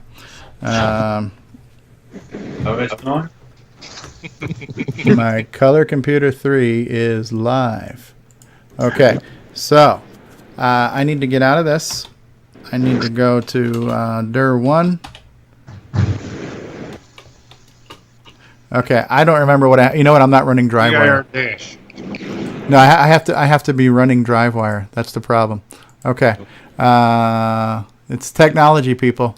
I have it shared out through DriveWire. I'm not running DriveWire. So let me fire up DriveWire real quick. It's technology, not magic. DriveWire 4 UI. Does that mean I need to reboot my CoCo for it to find it, or will it find it as soon as I fire up DriveWire? It'll be fine. Just mount the volume and go at it. Hold on a second, DriveWire too. is dark magic. No, never mind. Shoot. Okay, dude, I'm not. No, sorry, can't do it.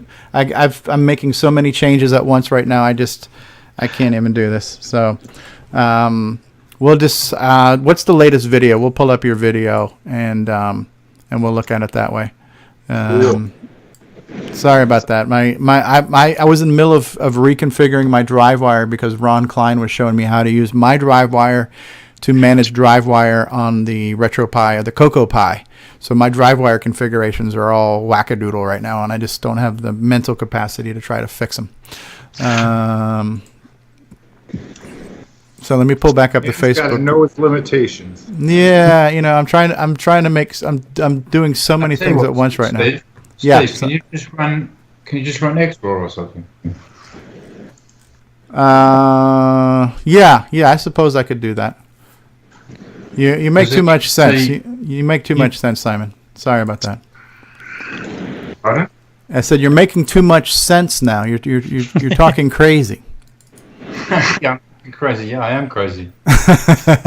So You're hold driving on. Steve mad. He'll be joining you soon. Yes. All right. So hold on. Insane. Let me switch screens. Tell me, guys, if you can see this. Okay.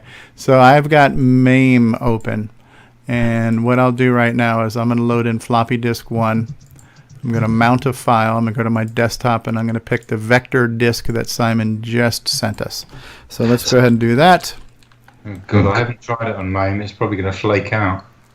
That's not the right disk. Okay. Don't confuse me with the facts, sir.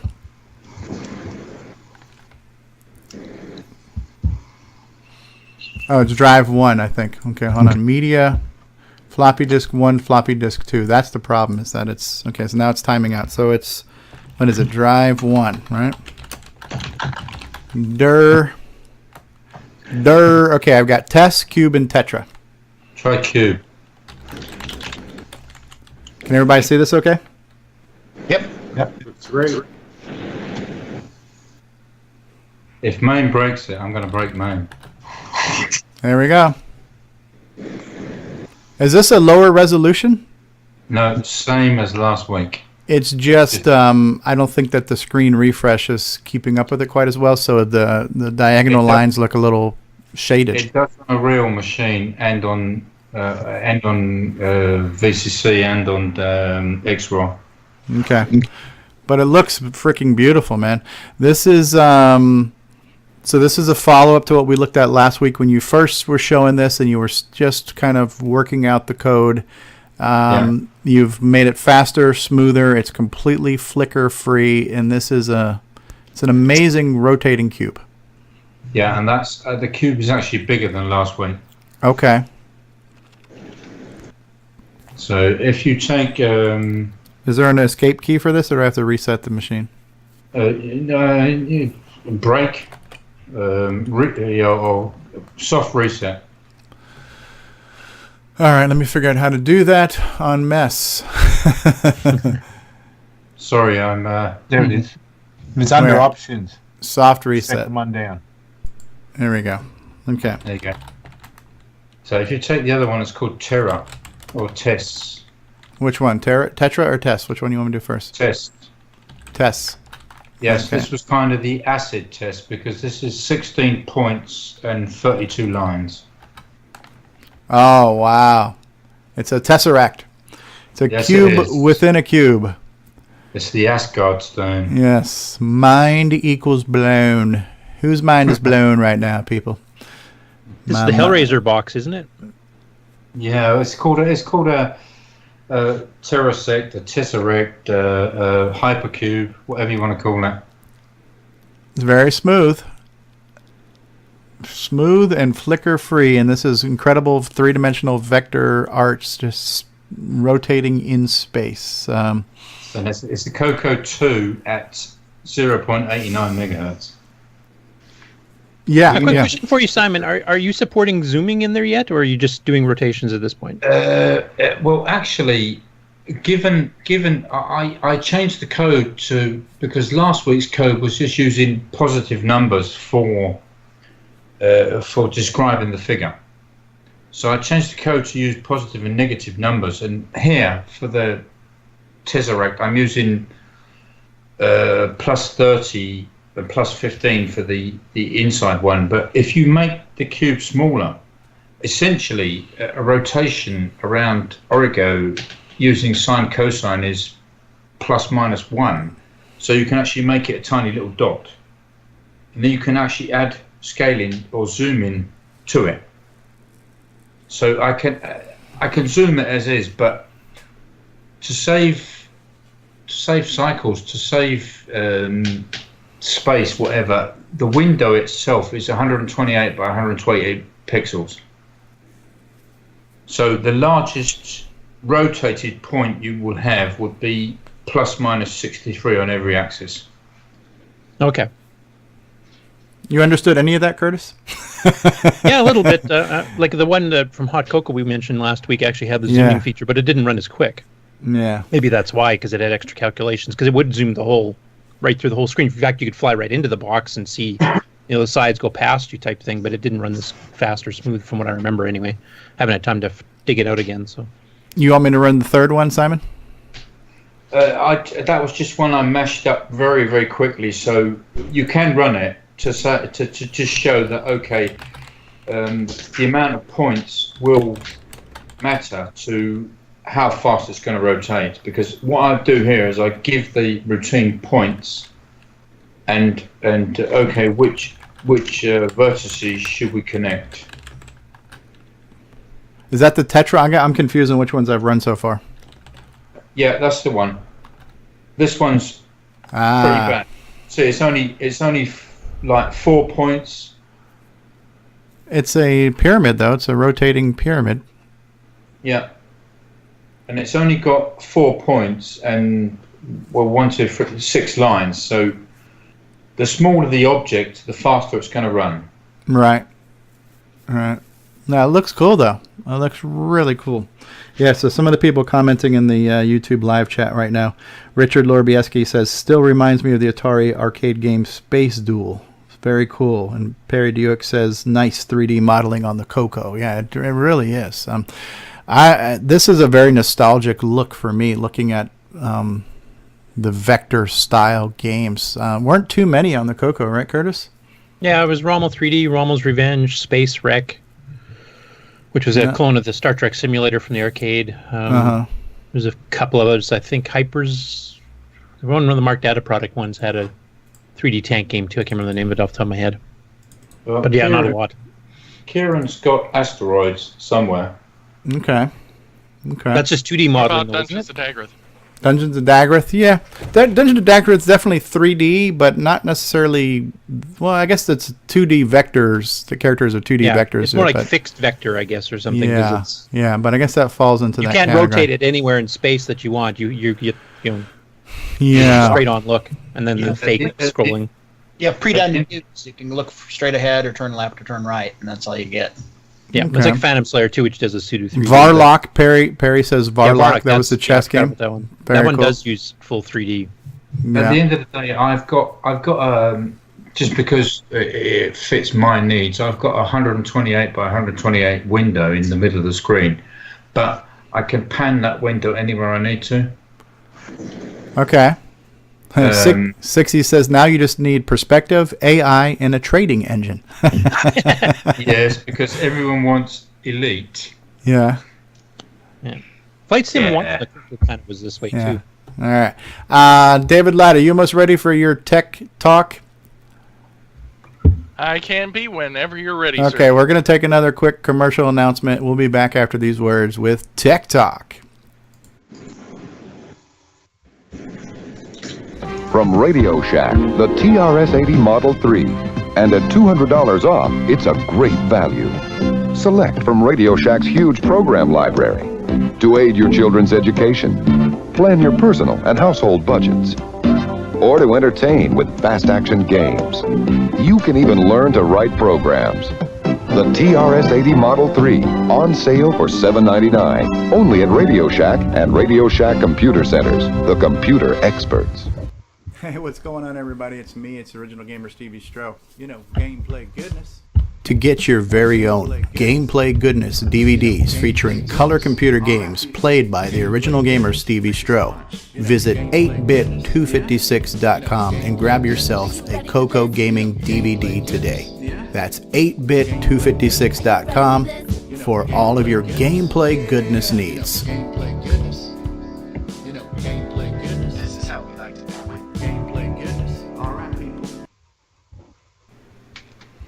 And we're back. Welcome back to CoCoTALK.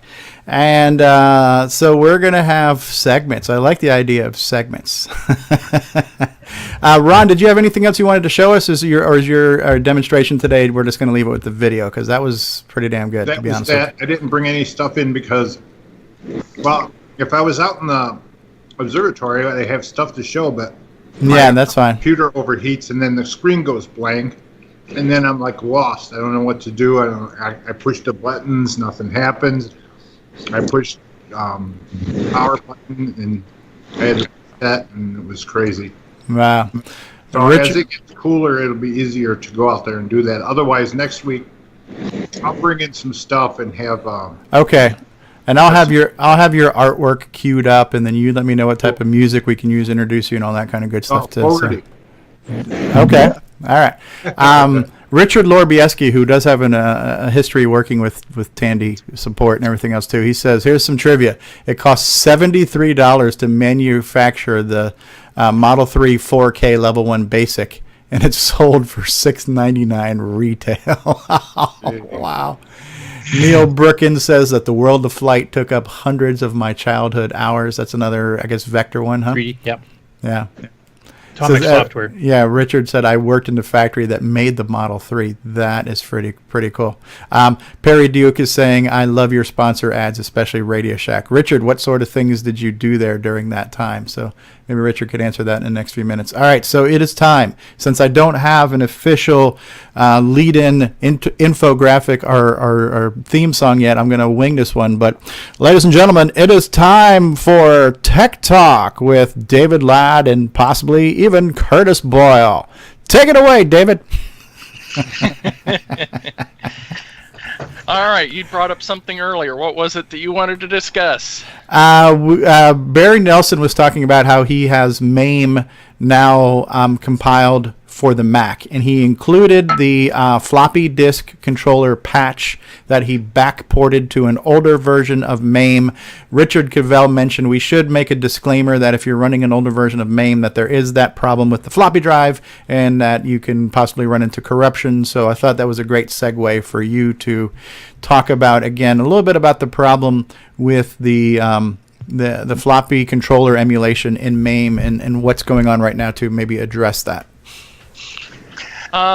Well, as far as MAME itself goes, I haven't had time to talk to any of the devs to find out if there might be a underlying issue with the floppy disk controller, because technically William Assel knows that part better. But for the drive motor select issue where they were turning off the motors for all the drives except for the one that was being accessed, Kieran came up with his own version of the patch. Barry came up with one that was very similar. And then, of course, the devs came up with one that did the same thing. So if you're running what will be the current one, the end of this month, that issue should be patched. Okay. So now, of course, Ron Klein with the CoCo 3 or the CoCo Pi 3 project, he should already be running the current build of MAME with that patch, plus my modification to add a CoCo 2 that has the 6309 CPU enabled version of that.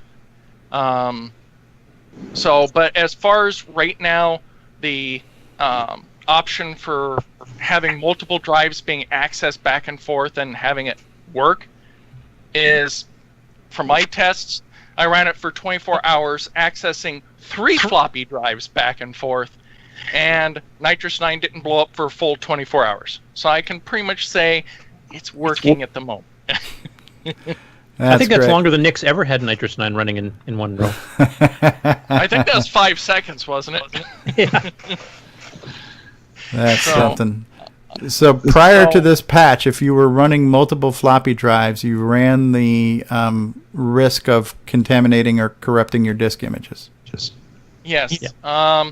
Most people, if you were just doing simple things, you'd access one drive, the drives would shut off, then you'd access the other drive, no problem. It just seemed to be when it was the system expected the drives to be on, it switched, and it didn't work, which is why William thinks there's a sub-issue with the base floppy controller mechanism, because on a real CoCo, if the floppy drive is off and it tries to read it, the controller will return an error that it couldn't read anything from the floppy drive, which is what the behavior should be. But for some reason with MAME, if the drive is being accessed and it's not on, it returned the data that it was last read, which is not standard behavior. So okay. Well, we've got it fixed, and the latest version will be what, 189 or something like that? Should be, if they go with their current numbering scheme. The other thing, I wouldn't really call it an issue. It's just a minor compatibility thing, because on the CoCo, we've discussed this before, where you can actually do up to 20 sectors per track. And the MAME uses what's called a JVC header for disk images that do not store what they call the MFM data. So, but the JVC, you can set in the header, this disk image has 20 sectors per track, and right now, MAME blows up trying to read the disk image, because what it assumes is a standard value doesn't work for these 20 sector per track disk images. So it's not actually reading the header, then it's just hard-coded to say 18 sectors per track. Right, and if you remove that restraint, then you get another error, because they're using the pure Western Digital 1770X header information for building the track data, which unfortunately with the 20 sectors per track, you have to throw that out the window, because that doesn't fly. So it's something that's going to have to be a slight modification to how they're handling their floppy disk images being stored in RAM. So, but other than that, I haven't blown anything else up with me. You're not trying hard enough. It's been a week since you've broken anything, David. Well, technically, if you want to talk about breaking things, I could discuss the Toolshed project in the OS9 utility, but well, then go ahead. Well, this is the tech corner here. This is the tech talk, so please do. So there's been some things, because like with the issues with the CoCo SDC, and I shouldn't say issues, but where you want to build Nitrous 9 disk images that are larger, because the fact that you need very specific sector offsets to put your boot track to work correctly, that was kind of iffy, because the fact that the OS9 and the sub option gen assumed 2 sector offsets for either single or double-sided floppy disk images, which isn't how real OS9 works. It asks the disk with logical sector number 0, how many sectors per track are we supposed to have? Okay, this is what we got. Now we need to do the math of 34 times sectors per track times heads, and we get our sector offset. And that's what we're supposed to be. But it wasn't doing that. It says, we're going to assume, get this, assume it's always 18 sectors per track, which you can't do, because assumption is a bad thing in computers. So, yeah. So there's a fix. It's been submitted to Tormod. So as soon as that's been approved, that should be fixed. And then, of course, found another issue with the format routine for creating disk images, that it gets a floating point error trying to calculate, trying to create a 4 gigabyte disk image. So yeah, Yeah, and that's there's the a maximum big that OS 9 Nitrous 9 can support natively is 4 gig if you're using multi-sector clusters. Yeah. Which, if I remember right, was 32 sectors per cluster, I believe, is what Yeah, OS I think 9. so.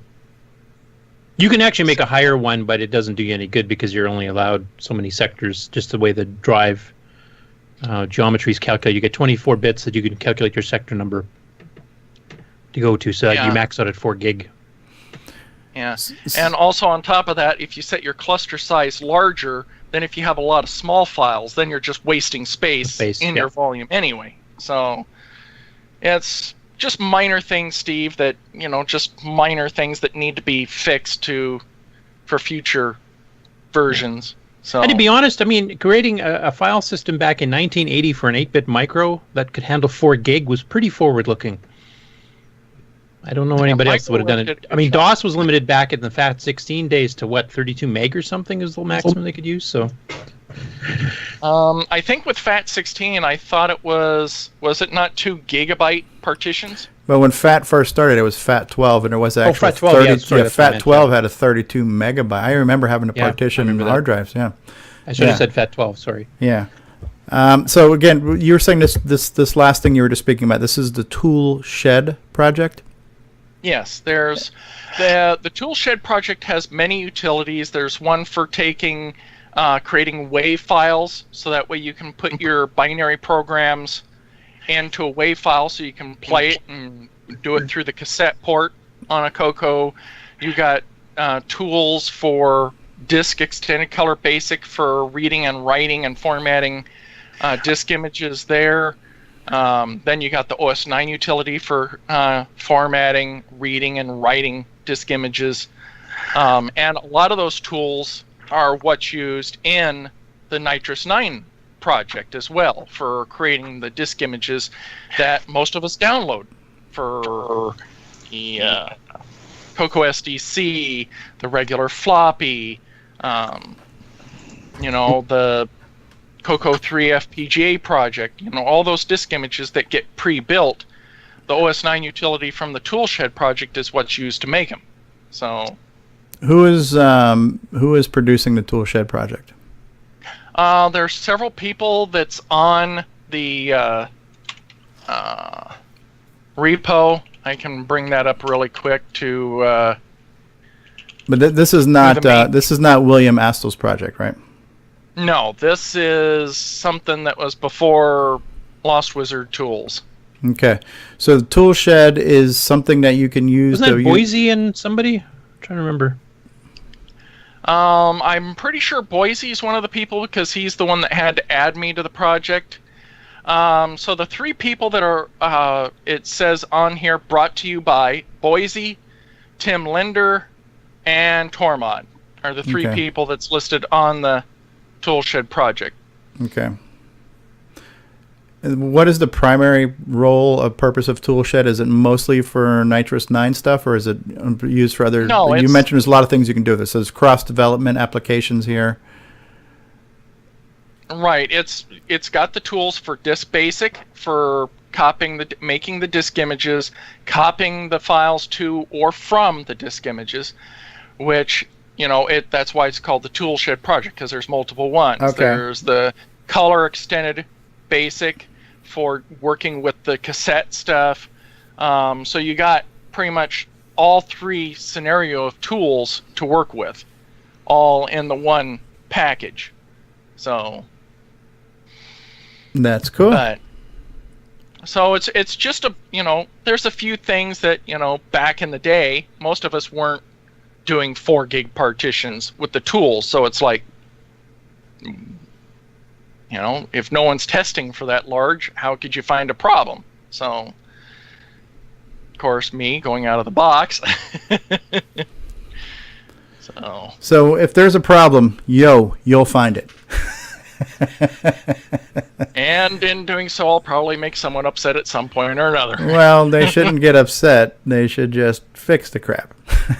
If you're going to get upset at yourself. Like I said, it's, sometimes you develop for what is needed now, and other times you don't think about what might be needed in the future, which obviously the Microware team was thinking far ahead, because, you know, making your logical sector number 0 be able to handle all the way up to a 4 gig volume back in the 80s. Who would ever think of a drive on a computer back then that would be 4 gig? You know? Right. So 1980 itself, yeah. So personally, I'm impressed with the Microware team for that forward thinking. So very cool, very cool. You got anything else technical you can add to the Tech Talk segment here, Mr. Curtis Boyle? No, I mean, it's basically he's trying to fix the tools there, because there's, you know, a couple little bugs with some, you know, long range cases, like trying to make the maximum size drive image you can make, and it doesn't quite work properly. And then the boot track thing he was mentioning too, because there's some hard coding in it that shouldn't have been there. It should be reading sector 0 just to figure out exactly what drive geometry do you have, and now I'll calculate where to go to find the boot track. It would have been even better if we had something like a BIOS or something where you could actually just change the value in the BIOS and you could pick wherever you want your boot track to be, which you know, PCs did later on. But you know, that's not forward thinking enough back in the Tandy Microsoft Disk Extended Basic in 1982 days. Roger that.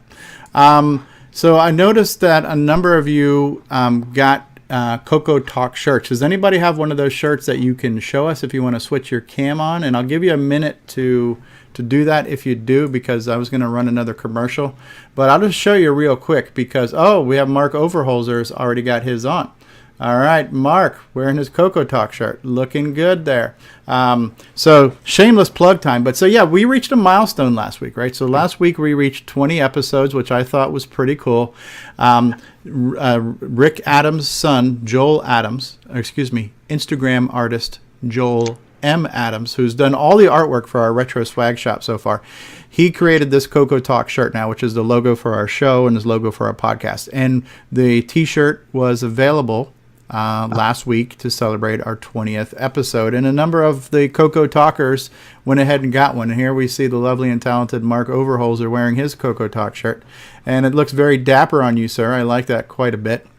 In black, yes. So we ended up selling how many shirts last weekend? 1, 2, 3, 4, 5, 6 shirts were sold last weekend by just promoting the fact that we have a CoCoTALK shirt. So we got 1, 2, 3, 4 CoCoTALK shirts were sold, 1 CoCo 3, and 1 colorful CoCo 3. So we have the 2 different CoCo 3s. We've got one that's got just the computer, and we've got one that's got the character. So we sold 4 CoCoTALK shirts and 2 CoCo shirts, and then that just looks really cool. It looks really good. And when this artwork was sent to me, and we went ahead and did the t-shirt and got the t-shirt ready to be able to promote during the show, I had not even conceived the fact that we would be doing the podcast yet. And in the process of setting up the website for the podcast and wanting to create some catchy iWork, I have made CoCoTALK look a little bit better by putting it against a backdrop and making it look like it's on a TV and things like that. So I am going to, in the near future, also upload a deluxe version of the CoCoTALK shirt that's going to show the guy inside the TV screen, and I'll have little logos that it's on YouTube and iTunes and Google Play, and have the website. So it's something I want to do because I think it looks cool, and I realize some of you have already spent your hard-earned money. You might be pissed off at me right now. But we'll have the deluxe version, and when the time permits and when the finances allow, I will purchase one for all of you as a gift, maybe by Tandy Assembly time. But now the shirt looks really good, and so yeah, if you guys want to support what we're doing here, then go ahead and do that. Yeah, so Rick Adams also has a CoCoTALK promo, which I have not had time to queue up, but what I will go ahead and just play it, because I've spent so much time getting things ready for putting old episodes on the podcast. I ran late getting our actual live show prepared for today. So give me 2 seconds. While I'm looking for that, let me go ahead and run a commercial, and we'll look for that. Let the Radio Shack TRS-80 put the world of color computing into your home.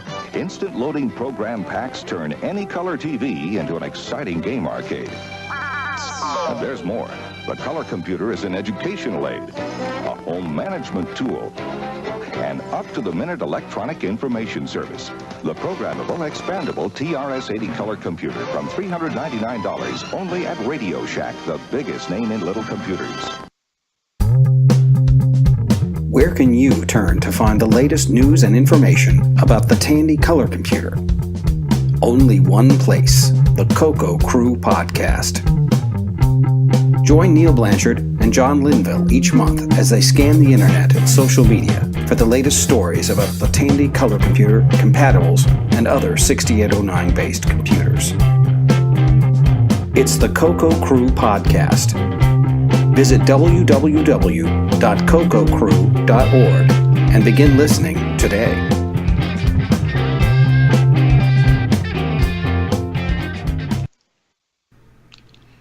All right, so we're going to have to do this manually, but yeah, Rick Adams created a really cool little bumper piece here that I have not had a chance to queue up in my broadcast software, so I'll just show it to you off my desktop. So here we go. Take it away, Rick. Hey, have you got your CoCo 3 yet? Hi, this is Rick Adams, author of Temple of Ram and Shanghai, and you've tuned into CoCoTALK, the nation's leading live talk show featuring the Tandy color computer. What'd you think of that? Excellent. Look good. Could you guys hear that? Yep. Yeah, I went ahead and put the video to the audio. But yeah, and so Bill Noble created one for us too. So your partner in crime there, Curtis. Let's take a look at Bill's bumper here too. Hey everybody, this is Bill Noble, co-author of Nitrous 9. You are listening to CoCoTALK Live, the leading live CoCoTALK show. Booyah! What do you think of that? This is. I think people are trying to shame me to make one here quick. The nation's leading live CoCoTALK show, because we're the only live CoCoTALK show. So that's got nothing to do with it. We're still the nation's leading. I think you have to actually change it to the world leading, actually, because there's a lot of international viewers. That is true. Well, the nation, Yeah, every country, universe. Well, we didn't mention which nation, so every country has a nation, right? The nations. So it's leading in every one of them. We didn't say America's most watched talk show. The leading Antarctic. The leading, talk yes. broadcast. So yeah, it's very cool. So let me do this too. So for those of you who are not familiar with the fact that we are now a podcast, because most of you who watch us on YouTube, I will show you the website here real quick. And you know, I'm not a webmaster by any means, but I think the CoCoTALK Live website looks halfway decent. You know, on the homepage we have the little intro clip that I created here. And by the way, I created the audio for this in GarageBand, and I did that inspired by that interview I had with Mike Rowans. You know, Mike Rowans creates so much great content for the CoCo Crew podcast. The great thing about this community is I think we inspire one another, you know, and so the CoCo Crew inspired me to, you know, want to come to CoCo Fest, and the CoCo Crew is, you know, a great source of content every month for us to talk about. And listening to the CoCo Crew and wanting to hear more CoCo, wanting to have more cowbell was one of the catalysts too for CoCoTALK. You know, we don't want to wait another 30 days to have to hear this. We want to hear it every week, damn it. So CoCoTALK is kind of the filler between the CoCo Crew podcast, but they inspire us, you know. So Mike Rowan's stuff is very inspirational. I'm going to try to raise the bar and create, you know, kind of cool commercials like he does and things like that. So here's our homepage, right? So it's CoCoTALK.live. This is where I've also taken all of the old episodes that you can also get on YouTube. But if you click on the link for video episodes, I've got them here kind of in a gallery format. And this is where you can just pick an episode that you want to play, and you can play it right here in your browser. So we got that going on. If you want to see the different podcasts, this takes you to the podcasting website that I'm hosted with right now, which is called Podbean. And these are all our various episodes here. So we have episode 1, we got episode 2, episode 3. That link is also on our CoCoTALK Live webpage. I do have a page down here that's called Connect. So if you want to connect with us, this is where we'd love the people who are watching the show and listening to the show. We want to hear feedback from you. So like, do you have an idea for the show? Would you like to be a guest on the show? Would you like to submit an audio or video segment that we can play on the show in the future? What about feedback? Would you like to record an audio clip or a video clip, or you just want to send us text telling us what you think about the show? And bumpers. I really want to get some bumpers. We got 2 bumpers right now. Actually, there's a third I'm going to show you too. We have a special guest bumper too. But yeah, so I'd love to get some bumpers. So if you watch the show, just record a little thing that says, hey, this is whoever the hell you are, and you are watching CoCoTALK or whatever, stuff like that. We would love to get that. How can you send that to me? Well, you can send an email to CoCoTalk@CoCoTalk.live. So I also want to recognize who are the partners, who are our partners in crime, who are our sources of inspiration. Well, on here we've got links to the CoCo Crew podcast. We've got links to Floppy Days. We've got links to the TRS-80 Trash Talk podcast. I've got links to the Glenside Color Computer Club, which is where Coco Fest comes from. And I've got links to Tandy Assembly. So the things that we talk about on this show are all compiled for your convenience on CoCoTalk.live. So that website is kind of accompanying the fact that we are now a multimedia show besides video and audio. So I'm trying to pull it all together for you in a very kind of convenient way to consume all the various formats that we have. All right, so it's been an interesting ride. What do we have here in the chat right now? Mark says, I have heard around the interwebs that the current owners of OS 9 may have other issues of OS 9 with stuff. What are you talking about there, Mark? Oh, well, there was something about copyright stuff or enforcing copyright, or was that just somebody talking about something off the wall? There was something I saw somewhere. I don't remember where it was, but I remember there was a complaint about some trademark stuff about the symbols or something, but I haven't heard anything past that. Okay. Now, when you say OS 9, are you talking about Microware's OS 9 or the Mac OS 9? Microware.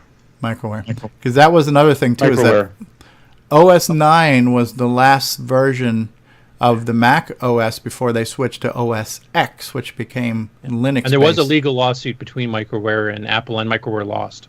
Well, they don't have the money. Well, they did back then. They just lost the court case. They said this is 2 totally different. One's a real-time operating system for controllers, and the other one's like a GUI thing. So they said these won't be confused with each other. Right. Usually they preface it with Mac OS 9, so it's like, you're going to get confused. Right. Very cool. So yeah, I'm really excited about the fact that we will hopefully maybe reach a new audience. People who might not have thought to look for a show like this on YouTube might be looking for a show like this on some form of podcast. And I am kind of green to podcasting. The only podcast I listen to is the CoCo Crew podcast because it's about the CoCo. Because honestly, I don't care about too many other things, right? So I have subscribed to them. I get a little thing. I get an email when their podcast hits. I get a little thing on my phone saying it's downloaded and it's ready to play. And that's how I consume the CoCo Crew.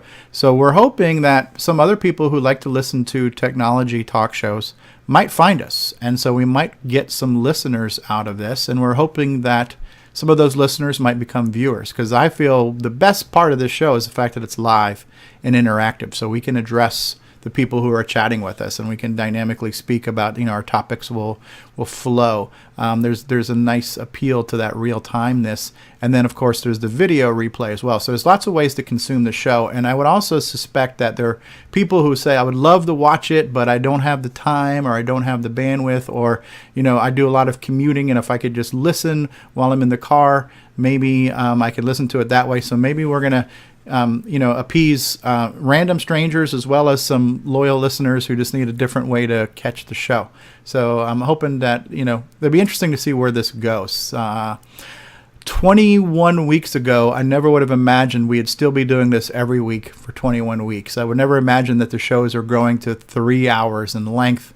I never would have imagined that we're getting 200 views on these shows. So despite the fact that it's a bunch of us old guys here talking, there's an audience for this. So I'm really flattered and honored and proud to be a part of the fact that we're here talking about cool stuff that we enjoy, Yeah. I mean, I've like seen like some of your stats there. Like we had people on Apple TVs watching or listening to the podcast, so they probably just turn on the TV and they go wander around and do their chores. And then being on TuneIn Radio, I mean, you're right beside radio stations and stuff. There's a podcast section under TuneIn Radio, and now you can pick it up on there too, which I've actually tried on my phone. It works fine. So, yeah, a lot of people who do commutes and stuff or have, subway train rides and that kind of stuff there. You're kind of sitting there with nothing to do. You can actually sit there and listen to the show. Right now we're up to 153 listens, if you will. I'll switch this over, and that's interesting that you brought that up. It's interesting to see the demographics of this. I'll switch that screen over right now. So yeah, we've technically only been on the air in a podcast form for only a handful of days, so haven't done a ton to promote it yet, but we've gotten 153 downloads. 78% in the United States, 13% in Canada, 7% in Ireland, 1% in Australia, 1% in United Kingdom. So yeah, we do have a global audience. How are people consuming this? Apple Core Media, 14%, 20% on Chrome, 10% on iTunes, 7% on Windows Media Player, 6% is on Pocket Casts, whatever the heck that is. And then what are the platforms? Well, 20% is on the iOS. So that's the biggest chunk of listeners are Apple device owners. And then we have Mac OS X. So Mac users are 19%, Windows 10, 11% cross-platform. I don't know what they call cross-platform. Is that Linux? Web browser or a podcast maybe? App. A cross-platform podcast app is 9%. And then we've got 7% of unknowns. So the great unknown out there. So yeah, for only being on the air for less than a week, the fact that we've got 100 and change listens to go along with our kind of 200 weekly views, that's encouraging. That hopefully we're bringing something to the audience. And what that has inspired me to do is come up with more content and more segments to bring commercials and breaks and more things. So when you're listening, it's not just the same voices. I want to try to break it up with some sound breaks, kind of like what Mike Rowan does with the CoCo crew and stuff. So good stuff. Some of us have been very quiet. Nick Morentis, we haven't heard from you at all. Yeah, I'm here. No, nothing to report.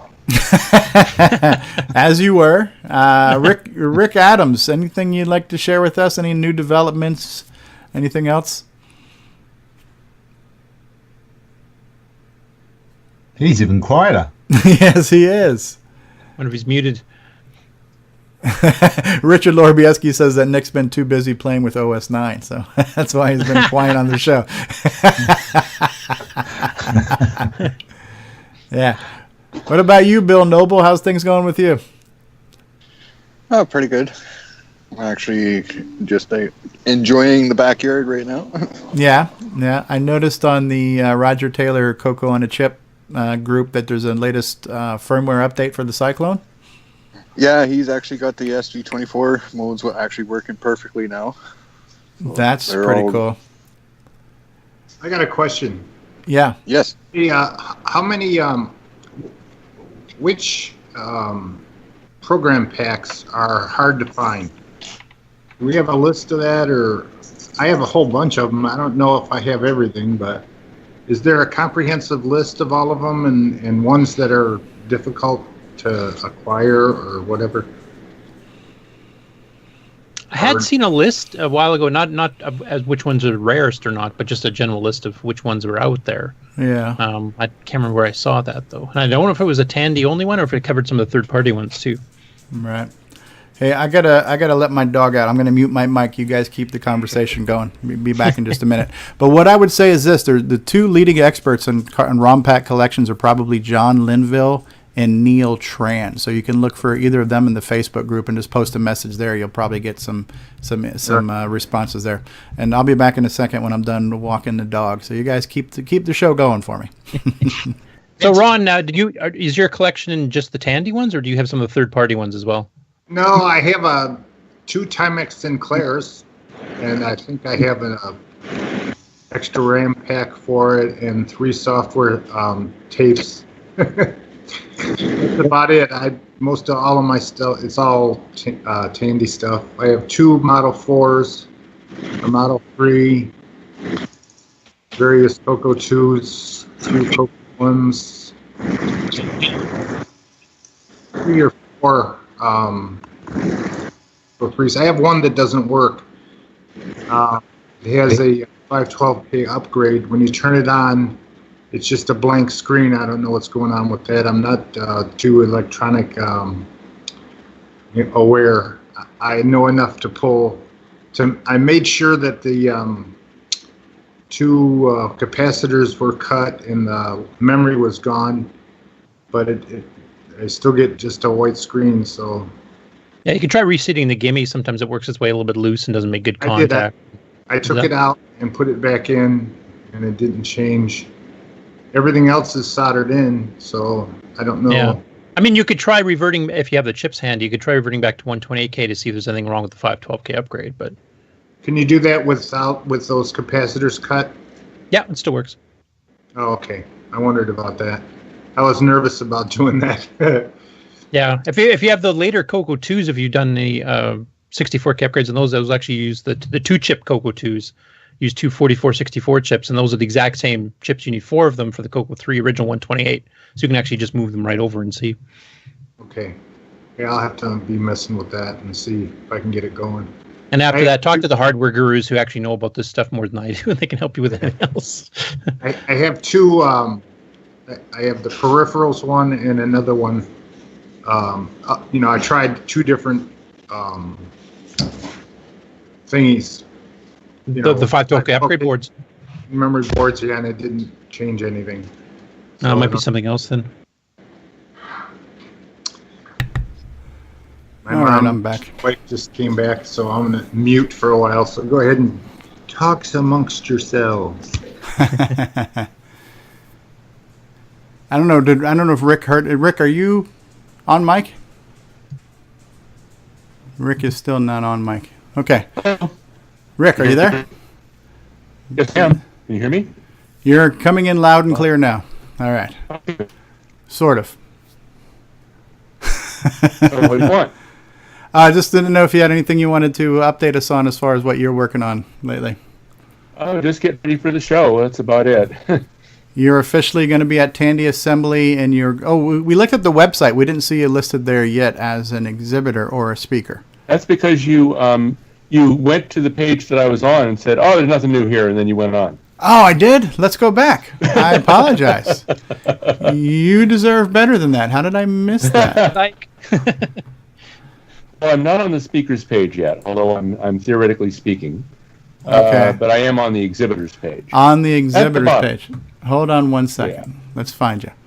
Okay, CoCo VGA Retro. Okay, I missed a bunch of stuff here. Okay, so let's do this. Okay. Let's go back to Tandy Assembly and let's look at our exhibitors. So we have myself, we've got Mike Rowan, we've got Richard Lorbieski, Peter and Alex Satinsky, we've got Cloud9 Technologies, we got Peter Bartlett, Malcolm Ramey, Randy Kindig, Retro Innovations, Jim Brain, Ian Maverick from Melbourne, Australia is going to be here. Brendan Donaghy will be here.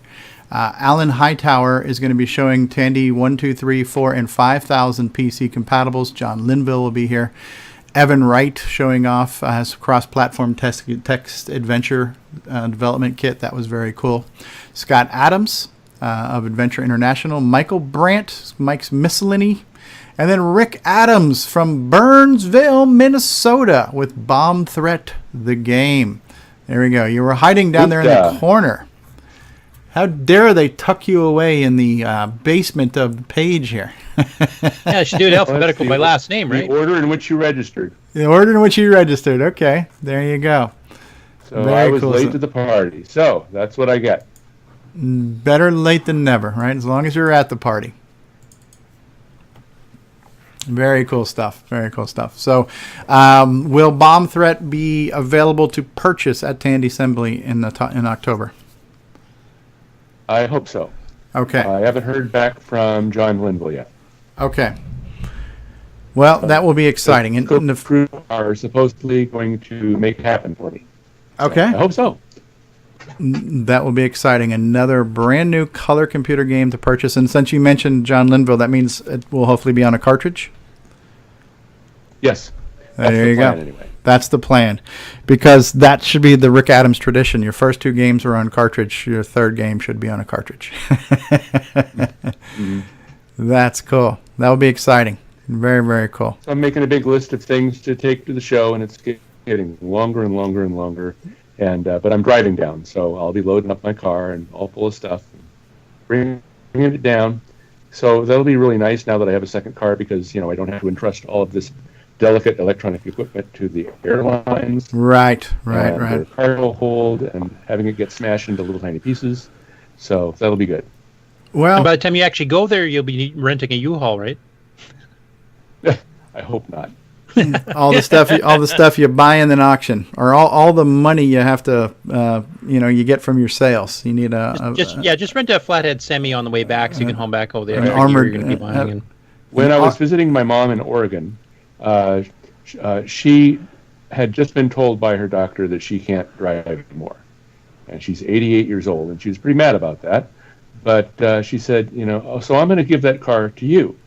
So we flew out there, and then we took the car back, and it's like an old, full-size car, so it'll have plenty of room for all my stuff. So, and it rides really comfortably, so should be fun. The road trip. Yeah. Road trips are good. James Ross is leaving us, but James Ross in the YouTube live chat says, "Good talk, folks. Gotta go. We'll join in one of these Saturdays down the road before Christmas." Okay. All I want for Christmas is James Ross to join us. So, yeah, that'll be good. Cool stuff. So, what else do we need to talk about this week? Have we beat this one to death? Do we got a few more things to cover? I know we've kind of bounced all over the place, but I think we had a good representation of Ron's segment and some tech talk, and we've had our newbie question. We went over Facebook. What else have we not covered this week? The only other thing I would have mentioned was doing a demo of Syrian's final version of Dungeons, but I don't think you've had time to get that downloaded and set up. I have a version. I don't know if it's the final version, but yeah, I would like to show that. Is Karen still with us in the call? No, it doesn't appear Karen's to be. off. Oh, okay. We'll hold it off next week then. Yeah, well, not only that, but he had left a comment. I don't know if it was a group comment or not, but he mentioned something about the game plays best when you have more than one person to play it, because it's designed to 4 players simultaneously, split screen scrolling. So I want to see what I can do to maybe get it fired up on the CoCo Pi. I'll put it out there in the living room, hook up a cordless keyboard, and maybe get me and a couple of my kids on there, one with a joystick, a couple on the keyboard, or maybe put 2 joysticks and I'll handle the keyboard. And it'd be interesting to see if we can get 3 people playing Dungeons at the same time, or something. So I'll try to figure out some creative way to show off multiplayer on it. Yeah, you could even do a comparison video type thing where you can show like Gauntlet 2, and Dungeons, because they're all kind of the same thing, and they all allow 3 or 4 players. So yeah, do a compare and see how they play. Yeah, that's definitely. I smell a showcase coming. So go ahead, David. No, I was also going to say something earlier, which I should have said after I was done stating with the minor things with the different things like MAME and the Toolshed project. I do want to clarify, I'm not bashing anybody that's working on those projects. I just want to clarify that. I'm just mentioning that, I found these issues. It just needs to be fixed. You people have done a great job at, making great tools and everything. So I just wanted to clarify, I'm not bashing anybody or putting anything down. I just wanted to make sure it was clarified. Yeah, we only put David down, so that's not a concern. We don't do anything else. That politically correct disclaimer was brought to us by David Ladd, folks. Yes. No, it's true. You want to say that. You obviously you don't intend that, and hopefully people don't take it that way. But if it's a project with only 3 people working on it, chances are one of those 3 people might feel like you just urinated in their Cheerios. So who knows? But it's it's at the end of the day, it's like, okay, well here's a issue I discovered. I'd like to report the issue to, and you actually came up with a fix for it too, right? The one issue I did, the other one I just recently noticed the other night, but I've been busy with my own real life issues that keep happening. So I've been busy doing other stuff. So Gotcha. Neil Brookins back in the chat says, my battery died even though I was plugged in. That's not supposed to happen. That's true. That is not supposed to happen. I'm glad we've cleared up that there is a real Neil Brookins, not to be confused with the fictional character. All right. I'm going to go ahead and run another commercial here real quick, and then we may or may not wrap this up depending on what you guys say after these messages. So we'll be right back, folks. We'll be back in 2 and 2. Christmas is about families, and so is this computer, the Tandy 2500 RSX from Radio Shack. For the incredible price of $799.95, you get a 386SX 25 megahertz processor with 24 built-in programs for budgeting, word processing, and home education, with the power to run PC-compatible software, made in America by American families. Christmas, families, and a Tandy 2500 RSX, they go together. From Radio Shack, your Christmas electronics store. Something new is coming. Tandy Assembly. Tandy Assembly is about Radio Shack and Tandy computers. Tandy Assembly is about interacting. Tandy Assembly is about people. Tandy Assembly is about fun. The first gathering of its kind. Computers of the 70s, 80s, and 90s. All Radio Shack and Tandy makes and models. Join us. Don't miss Tandy Assembly. In Chillicothe, Ohio. October 7th and 8th. Whether you're near or far. Tandy Assembly is for everyone. Visit our webpage at www.tandyassembly.com. Tandy Assembly.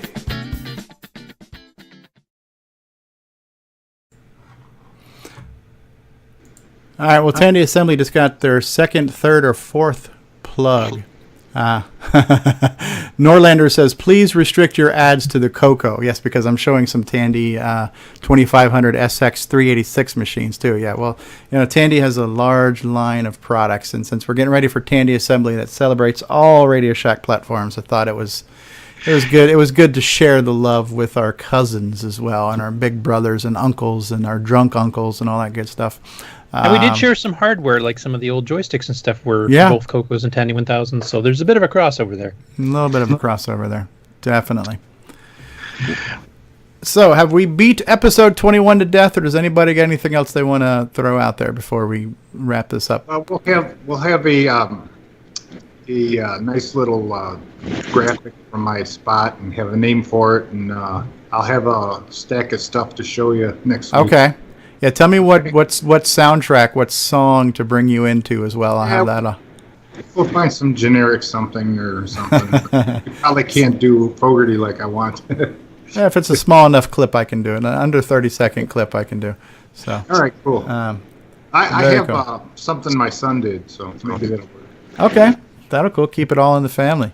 Yeah, it's called Panic on Funkotron. Neat. Well, I'm going to take a quick minute here to go back and recognize the people who were in the live chat with us on YouTube Live as well. So Big West Purdue was here. Richard Cavell, Davey Mitchell was here. Did I mention Big West Purdue? I think I did. Neil Brookins was here in the live chat. Chappers1225 said hello. Perry Duke was here. Hello, Perry. And who else was here? Boyson Tech, that's Richard Lorbieski. Bill Noble stopped by. James Ross was here. Sixie was here, that's Karen. Norlander was here. Hey, Norlander. And am I missing anybody else? Mark Overholzer also in the chat talking to people, as well as being on the call. Richard Lorbieski. Paul Thayer, hey everybody. He had a quick question for Nick, but then he had to go. Thanks for stopping by, Paul. And who else was in the live chat here? I think I've gotten most of the names here. So, yeah, good stuff. So, for all of you who watched us live, we appreciate you being here. We appreciate you joining us each week for CoCoTALK. And I'm glad that there are other people besides the dozen of us that want to hear us talk about this kind of stuff, right?